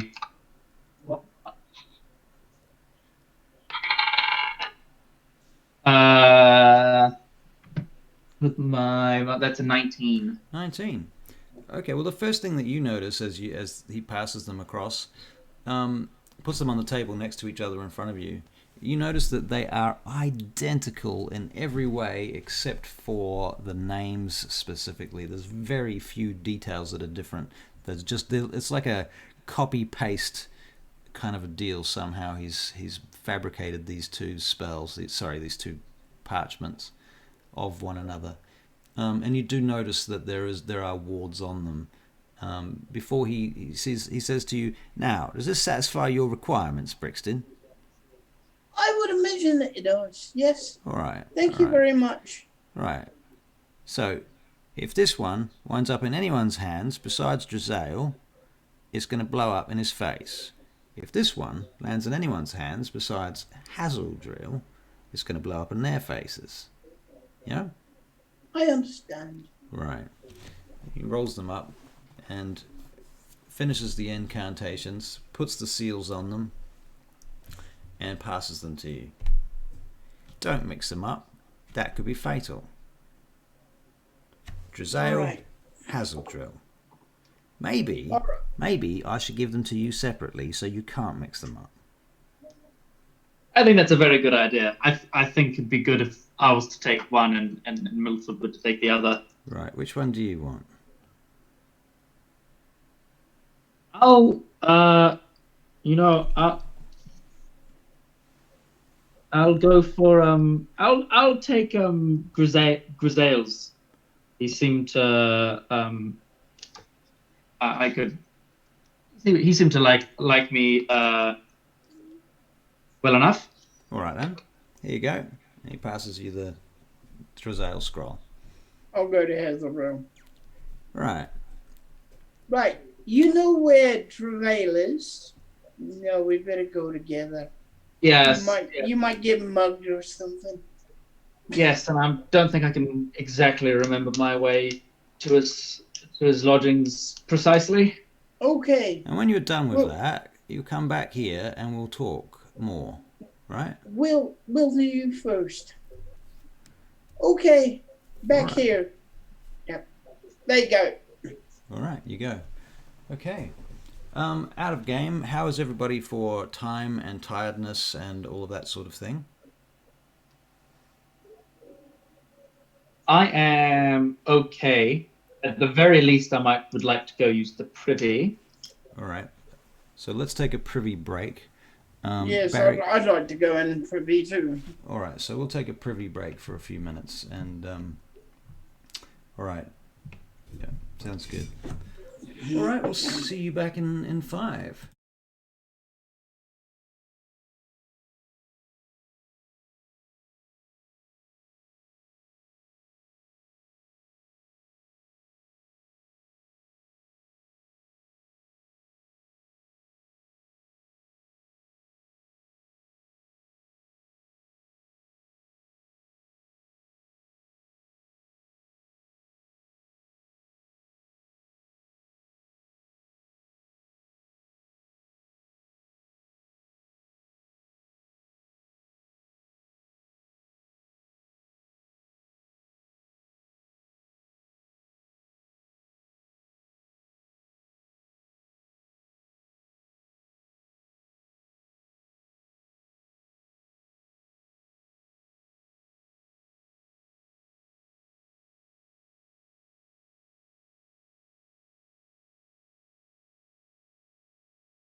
2, 1.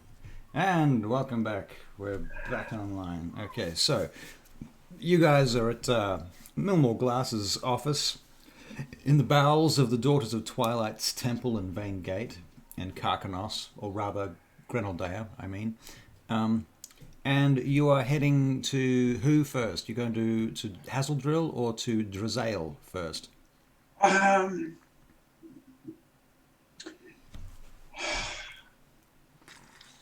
Let's go to Hazeldrill first. Yeah. All right. You get back to Hazeldrill. It's not a long trip, and it's late, so it's very quiet. There's very little in the way of bustling streets and such. And you get to Hazeldrill. You get to the Nag's Head Inn. You go inside. Hazeldrill looks over to you guys as you come in. That was quick, he says. Back so soon. We do quick work. I see that. Very effective. Very effective. So, what's the verdict? You saw Milmore, I understand? Mm-hmm. And? I got his eye. Yes. Now, Mr. Hazeldrill, Yes. if there's any way you could potentially dispel magic, I would maybe recommend doing so. Mr. Glass put obviously a glyph of sorts on this scroll, so it didn't fall into the wrong hands. But I'm just making sure he doesn't think all hands are the wrong hands, if you get my meaning. I believe I do get your meaning. I would be very surprised if Mr. Glass was trying to kill me. But, I don't think he is. Do you have the ability to dispel the magic? I do not. I do not have it in my spell book. I don't think I've got it in my spell book at all. No, I've learned other spells that I think would be more. I haven't really come into contact with anything that would require me to dispel magic just yet. So, but I think that might be something I need to work towards. I see. Well, I think that in light of your views on the matter, then I think perhaps you and Mr. Brixton should leave while I open the scroll. Okay, that seems like a very good idea. Would you like to return after I've done so? Yes, I think just give us a little shout. All right. I mean, I assume if we leave and a few seconds later there's not a big kaboom, we'll assume it's safe. Sounds like a good plan. Very well. All right, everyone. Good luck. Clear out. I'll only be a few minutes. I'll do my best. And hopefully I shall survive this. Oh, how exciting. Oh, and by the way, Yes, Milford? I'd just like to say, if he's right and I'm wrong, it's been nice knowing you. Thank you, Milford. Also, and you. I would not like to waste these last few moments being sentimental, however. So good luck. And Off you Oh, go. yes. See And you. possibly do it away from all the lovely fine wine I would hit for all that to shatter along with you. he looks at you for a moment. He says, if any of it survives, my friend, it will be going to my niece. Very good. Hey. So, No, he had a niece. I didn't know he had a niece. I didn't know. So you go outside and you're having this conversation and they shut the door. Several members of the staff come outside with you, by the way. And you know the guy that's always at the door? Yeah. You don't know his name. He comes out and he starts lighting a pipe. And he goes, he looks over to you. That's a good idea, lighting something when he's about to go kaboom. Milford I think Brixton, Huh? Looking that when he might go kaboom any minute, you know. He looks over at you like, Did you know he had a niece? yes, I knew he had a niece. Oh, is she pretty? Wouldn't you like to know that? I would. That's why I'm asking. I thought you liked boys. So is she? I couldn't tell you. Oh, come on. You must have seen her. You with him every time. I think it might also be smart if he doesn't make a comment on the appearance of his employer's family. Now this one is wise. Where'd you find him? Well, he found me, really. Not so wise. You know, what do you mean not so wise? Didn't I introduce him to the most intelligent people in the city? Just because we're standing outside together doesn't mean we have to talk to each other, Milford Brixton. You're not nice. You know that. The door opens up. I believe everything is safe. Hazeldrill himself. That's good. I'm glad I was wrong. Please do return. Come inside. Unless you've got business, but in any case, obviously I agree to this meeting. The question is whether or not you can convince your dear friend, that filthy dwarf. I suggest you don't call him that. Well, I won't be calling him that because I've done stupid things in my life, but I want to live. Right. Okay. Good seeing you. Okay. All right. Very well. Off you go then. Good luck with Drazael. Thank you. Well, I don't know why they don't like each other. I mean, I'm not entirely sure whether it's a personal thing or a dwarf elf thing. Maybe. Maybe it's all about his niece. Oh, it could be. Yeah, you know, that gives me an idea. I'm Oh, gonna goodness gracious. I'm going to find out about her. I wouldn't. Can I ask you a personal question? Me? Yeah. Depends how personal. Well, it's pretty personal. Okay. Well, I'll. It depends on the question. I might answer. But continue. Are you married? I am indeed. Oh, yeah. Yeah. Yes. Oh. Yes. I am. I am indeed. So what are you doing here when your wife's back? Where have you come from? Vanderhold, I am sure she is more than content without me. What did you do? This is on the way to, you know.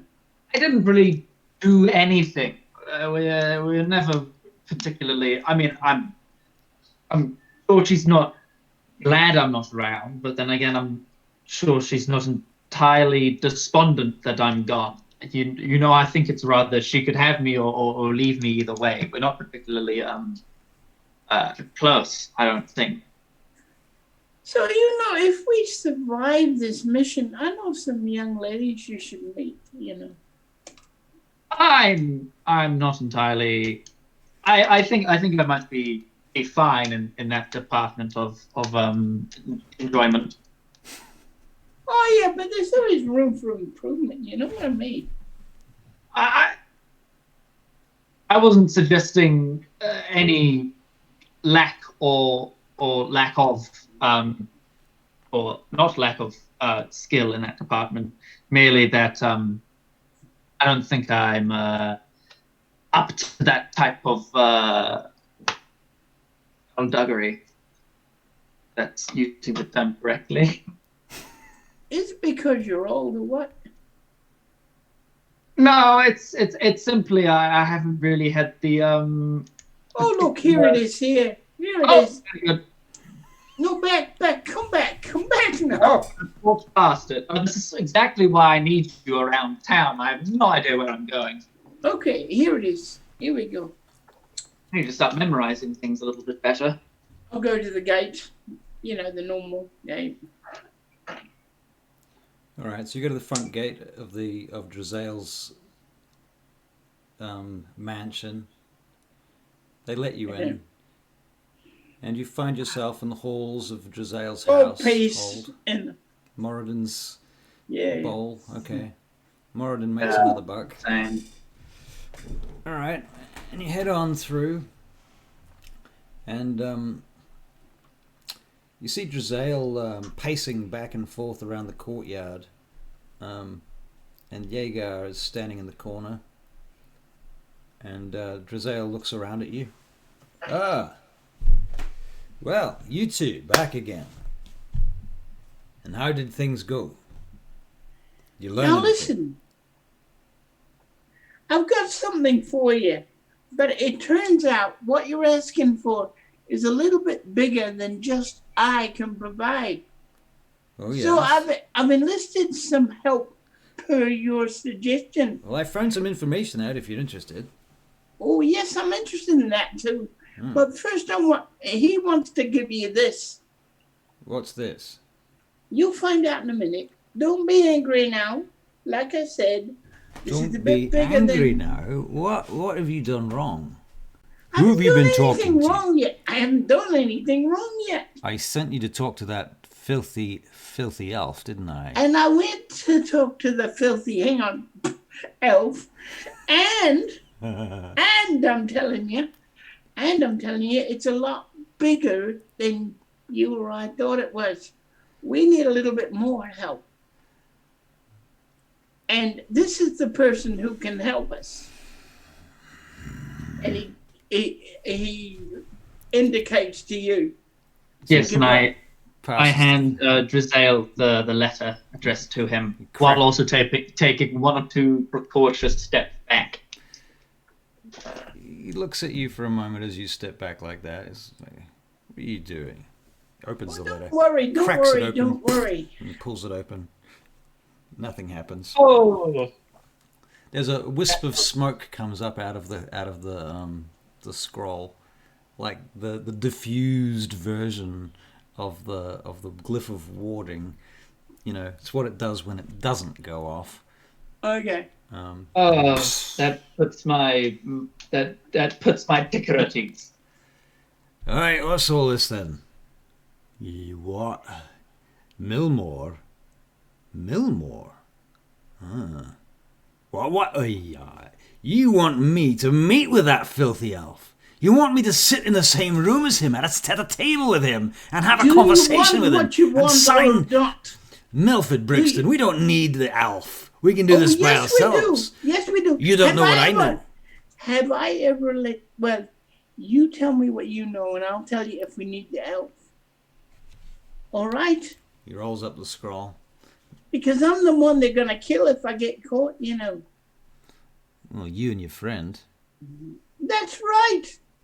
So what does it hurt to have a little bit of extra ammunition on the side? You see, Milford, what it hurts is about 50% of the profit is what it hurts.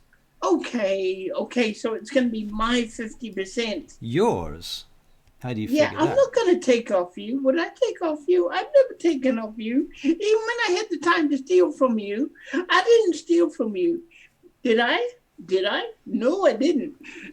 Okay, so what news have you come up with? Well, I know where they're getting the carts from. Where are they getting them from? They're building them themselves. They hired a bunch of carpenters from the Drube yesterday. And those carpenters began building carts almost immediately. Wheelwrights, cartwrights, 4 of them from the Drube. Okay. They're brand new, all of those carts, and they belong to the Barachiel Envoy themselves. Okay. They got them from Rivertown. Rivertown? Aye, down in the market district.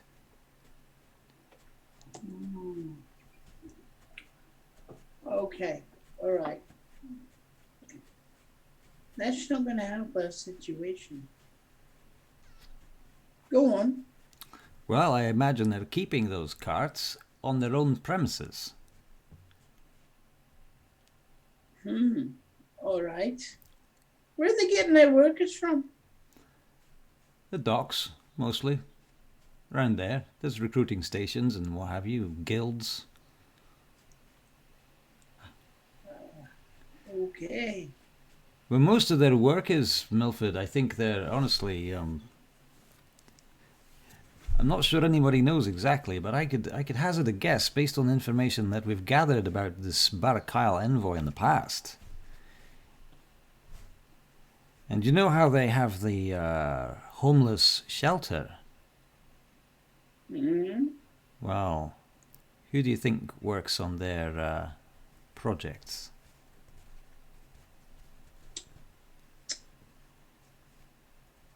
Who I'm better? not sure. Who Why better don't than you a bunch tell? of homeless men and women? Okay.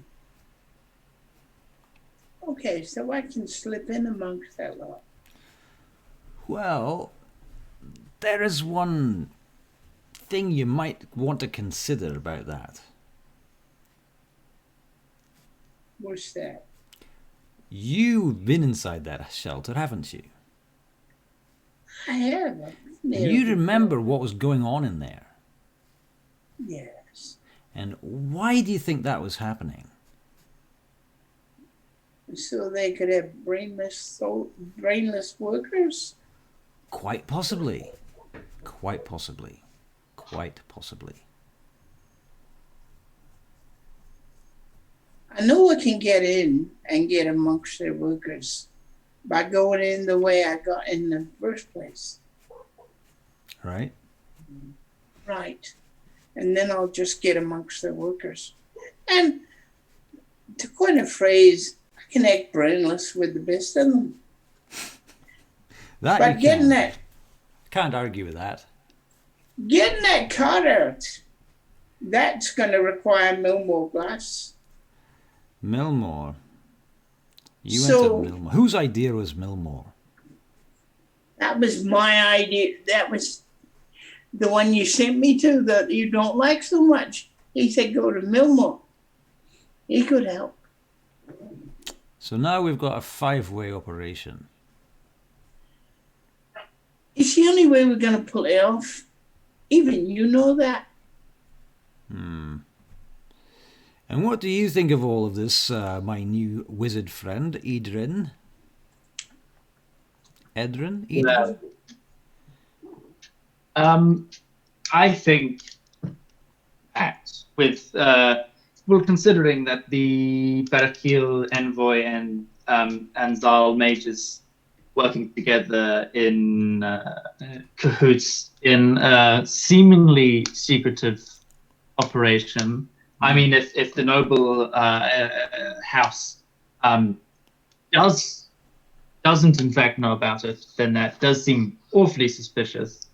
And the other thing is that if it is well known, and I being new here, if it is well known that you and Hazeldrill dislike each other so much, no one will ever see coming such a good alliance, and so it'll be doubly easier compared to, say, if you two were best friends or didn't in fact work together, then they could see that coming. But you two working together with a third person who neither of you are particularly keen on,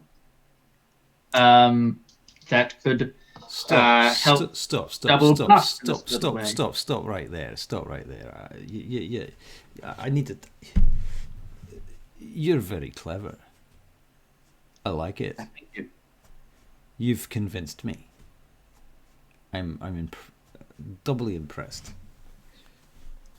All right, I'll meet that fucker. Give me a time and a place. Make it soon, and I'll be there. You better Well, make sure naturally. that it's neutral ground, and you better make sure there's protections.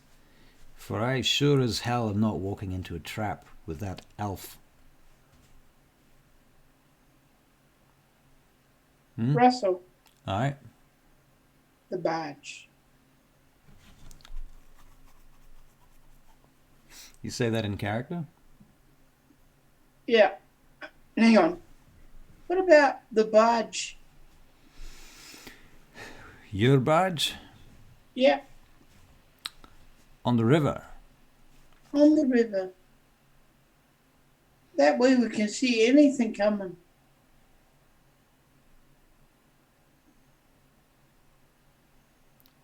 That sounds like it could be possible. Okay. I'll check with my friend and I will check with everybody else that it suits them. Alright. I'll put the badge in a new place that I haven't put it before. Alright. No. Very good, Milford. That's a good idea. See how it goes with those two. I will. I'm very curious to see what Millmore Glass is prepared to offer you. Oh, so am I. What do you think I'm doing it?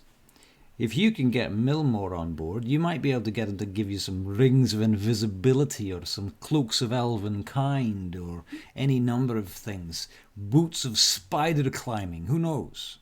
Those Daughters of Twilight, they have all kinds of artifacts and objects and items going back hundreds of years. Not to mention scrolls and books and spells.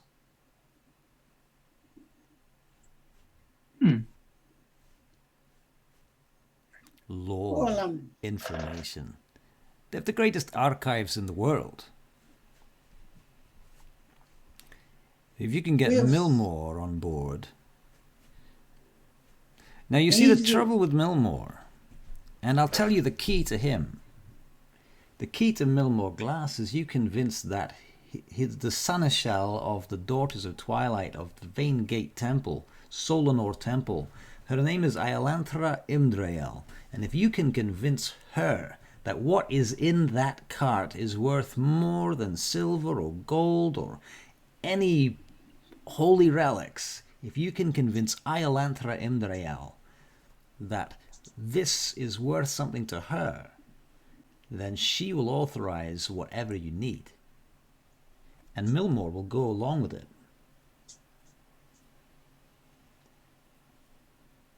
You need to convince the Daughters of Twilight that it's in their best interests to get on board with this. okay. Oh, good. Right. Well, sounds like you've got your work cut out for you. I'll Oh, continue yes. pulling the strings that I have access to, and you continue with yours. How about that? Okay. We'll do that. If you need backup, Milford, I have my friend here. He points over, and you notice that the halfling that was following you before is standing in the corner. He says, "Our friend here can help you if you really need help." We'll see what we need when we need it, but thanks. Thanks a lot. All right. All right. Good luck. Morden be with you. And with you. Right. It has been so far. Okay. So you retire from his presence. Yes. Very good. And what do you guys do next? What do you reckon we should do? I think we should arrange, make sure the barge is all right with Hazeldrill and Mr. Glass, as well as potentially ask them for when they are available. We don't want to be skipping between them too many times. Well, the availability is yeah, okay. I didn't tell you that. Never mind. And you didn't read the letters. Actually, you did have a chance to look at the letters, didn't you? Because you noticed that they were very similar. So Yeah. while you were looking at them at that point, you will have noticed that there were times and dates on there. Okay. So So it's just a specific barge that we're trying to get them to yeah. agree on. So the time for your own information would be the nearest convenience for them probably would be just before dawn the coming morning, if possible, and failing that, dusk the following night. Okay. Okay. All right. If more time was needed for some reason. All right. All right. Good. So we'll get on our way to Mr. Hazeldrill. Back to Hazelbrook. All right, so skippity skip zippity zip, you travel across the city back to Hazeldrill to the Nag's Head. All right, cut to. Ah, you're all back again. Very nice. He looks a little bit more sizzled than he was last time, and there's at least one less bottle on the wall. He looks a little tired as well. So, how are you all doing? Hey, do come in. Good, thank you. Two glasses of ale and 3 glasses of wine, and I'm on a very fine buzz. I think Milford has a proposition about a barge or something. A barge, you say? What? All right. The meeting place. All 3 have agreed. All 3 have agreed. Well. Yes. Well, you 2 have agreed, and I know Mr. Glass is going to agree. What out of those times suits you? Well, I say the sooner the better. The sooner we do this, the sooner we can get things underway. All right. But I am very curious. I need to know one thing. What? One thing. Just one thing. Okay. He opens up Tell another me. bottle of wine. Dunk! Starts pouring it out. Just one thing I need to know from you, Milford and Edryn, whichever one of you wishes to tell me. I'm very curious. How did you do it? How did you convince him? Here, have this. My friend here, Edryn, convinced him. Cheers. Cheers. Here, Milford, have a glass, please. A drink. For Hey, the victory. I don't I have a glass. insist, Milford. I'll have his. I'll have his if he's going to be such a stick in the mud. Very well then. Cheers. Cheers. How did you convince Drizael, that filthy dwarf, that he should come to this meeting? I just want to know the answer to that. There'll be no tricks either. Okay. No ambushes.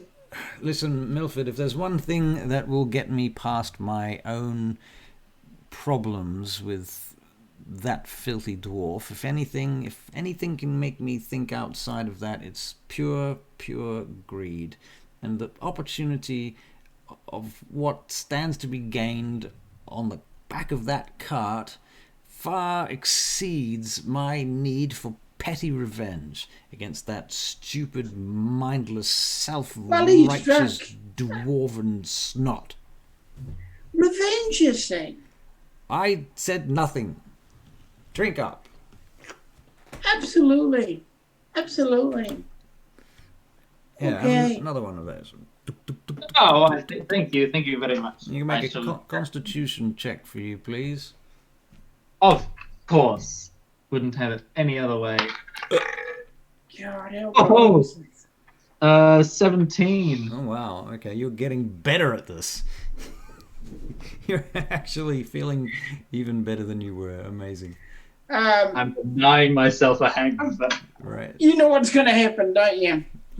All shit's going to break loose, and then his alcohol's going to take effect. or his alcohol's going to run out. Yeah. Yeah, that's the bigger threat. You're only gonna hangover when you stop drinking. Right. He is to never stop drinking. Right. All right. Okay.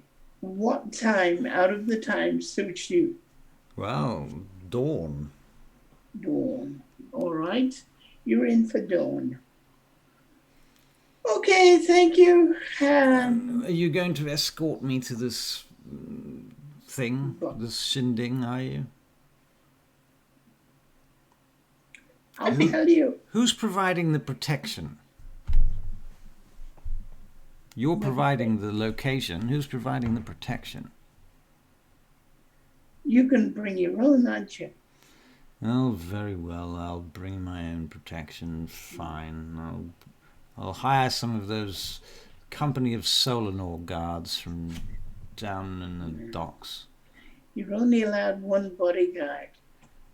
Allowed one bodyguard? One bodyguard. Don't be... It's been a long night. Don't be giving me any arguments about that. One bodyguard each. What if I hired you? Oh, no. That would make me biased. Conflict of interest. I see, yes. That's I right. suppose so. Conflict of interest. Very well. I'll hire a bodyguard then. Fine. All right. All right. Now, for that time, my barge becomes Elysium. You understand? Yes, all right. Holy ground. Won't touch it. Fine. All right. Now I've got to go. All right. Off you go then. Are you coming with me, or are you going to drink that wine? He's drinking wine. Doop, doop, doop, doop, doop, doop, doop. Listen here, you. Look here. Oi, Adrian's Hodgie. screen seems to have frozen up. Is your screen all right? Can you hear us? I can't hear him. No, neither can I. I'm just going to check on the back channels to see whether or not I can message with him. He might have frozen up. Looks like it. Yes. Yes. Power cut.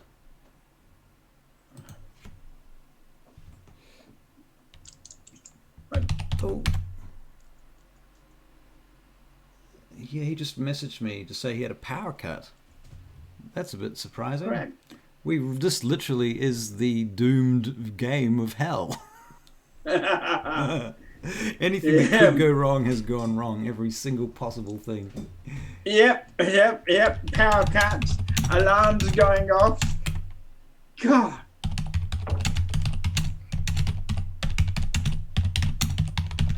I'm just messaging with him. How's he messaging you if he's had a power cut? Well, I am assuming he's using his phone to do Facebook. Oh, okay. So that's probably how he's getting around that right now. Yeah. Okay, well, maybe this is the point at which we need to wrap up anyway. It is 11:46. We've gone for a good few How are we hours. doing? Has anybody been watching? Yeah, we've had up to 7 viewers a couple of times now. Yeah. Yeah, so I'm impressed. We did quite well. Did we give him money? I don't know if we got any money. I don't think so. I think we might have actually finished up the charity anyway. I think it finished on the 31st of December, so we probably need to sign up with a new charity, to be honest. Okay. I'm not sure. That being said, last time I checked the website, they were still taking money. So I'm like, well, if they're still taking money, do I keep advertising it or? He said he's downloading Zoom on his phone right now.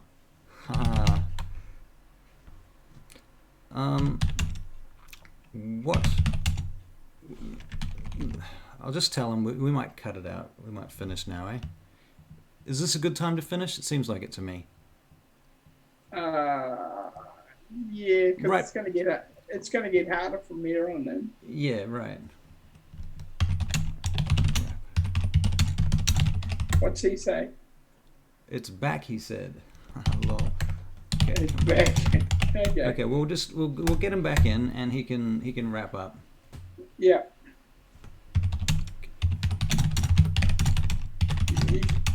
He's really fits with that character, though. Yeah.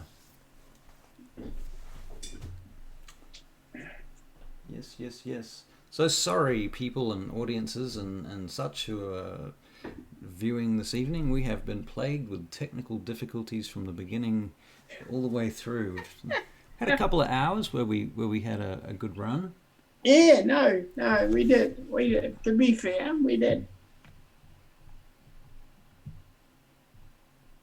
Yeah. We did. And he's good with that character. I think he's very good with it. Yeah. Well, don't know if he's going to make it back in here. He's a quick thinker. Yeah. Okay, we cut.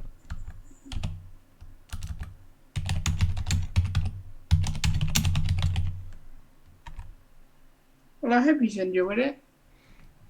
Yeah.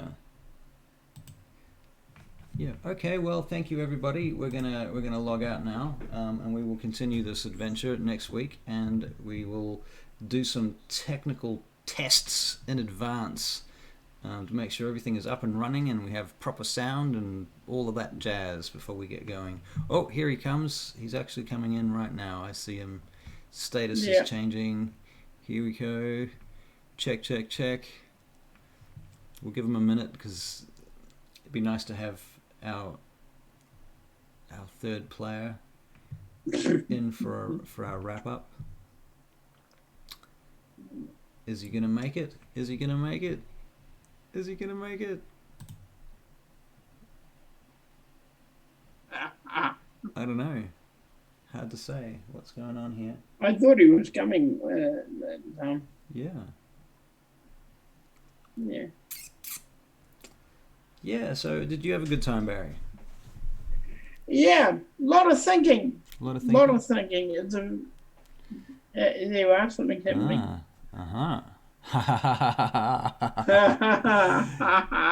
Been on your phone. How are ya? Back.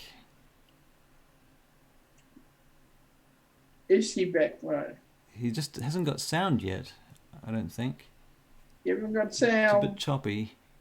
So anyway, we're gonna wrap up very, very, very shortly. I don't know if you can hear us. Can you nod if you can hear us? Yeah, I can hear I can- you. I'm not sure if you can hear me. Yep, we can hear you. Yep. We can hear you. Awesome. Yeah.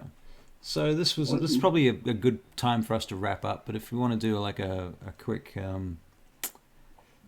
don't know, spiel of any description, if you want to say anything at this point, might be a good time. How did you go with the game? Did you enjoy yourself? I hope. Oh yes. I'm loving this. I am loving this. This is great. It's good to do like a lot of role play centric game that doesn't tend to happen as often as people like, I guess, because people, hang on. Okay, I'm gonna actually. Goodness gracious, that was horrific. Yes, no, because of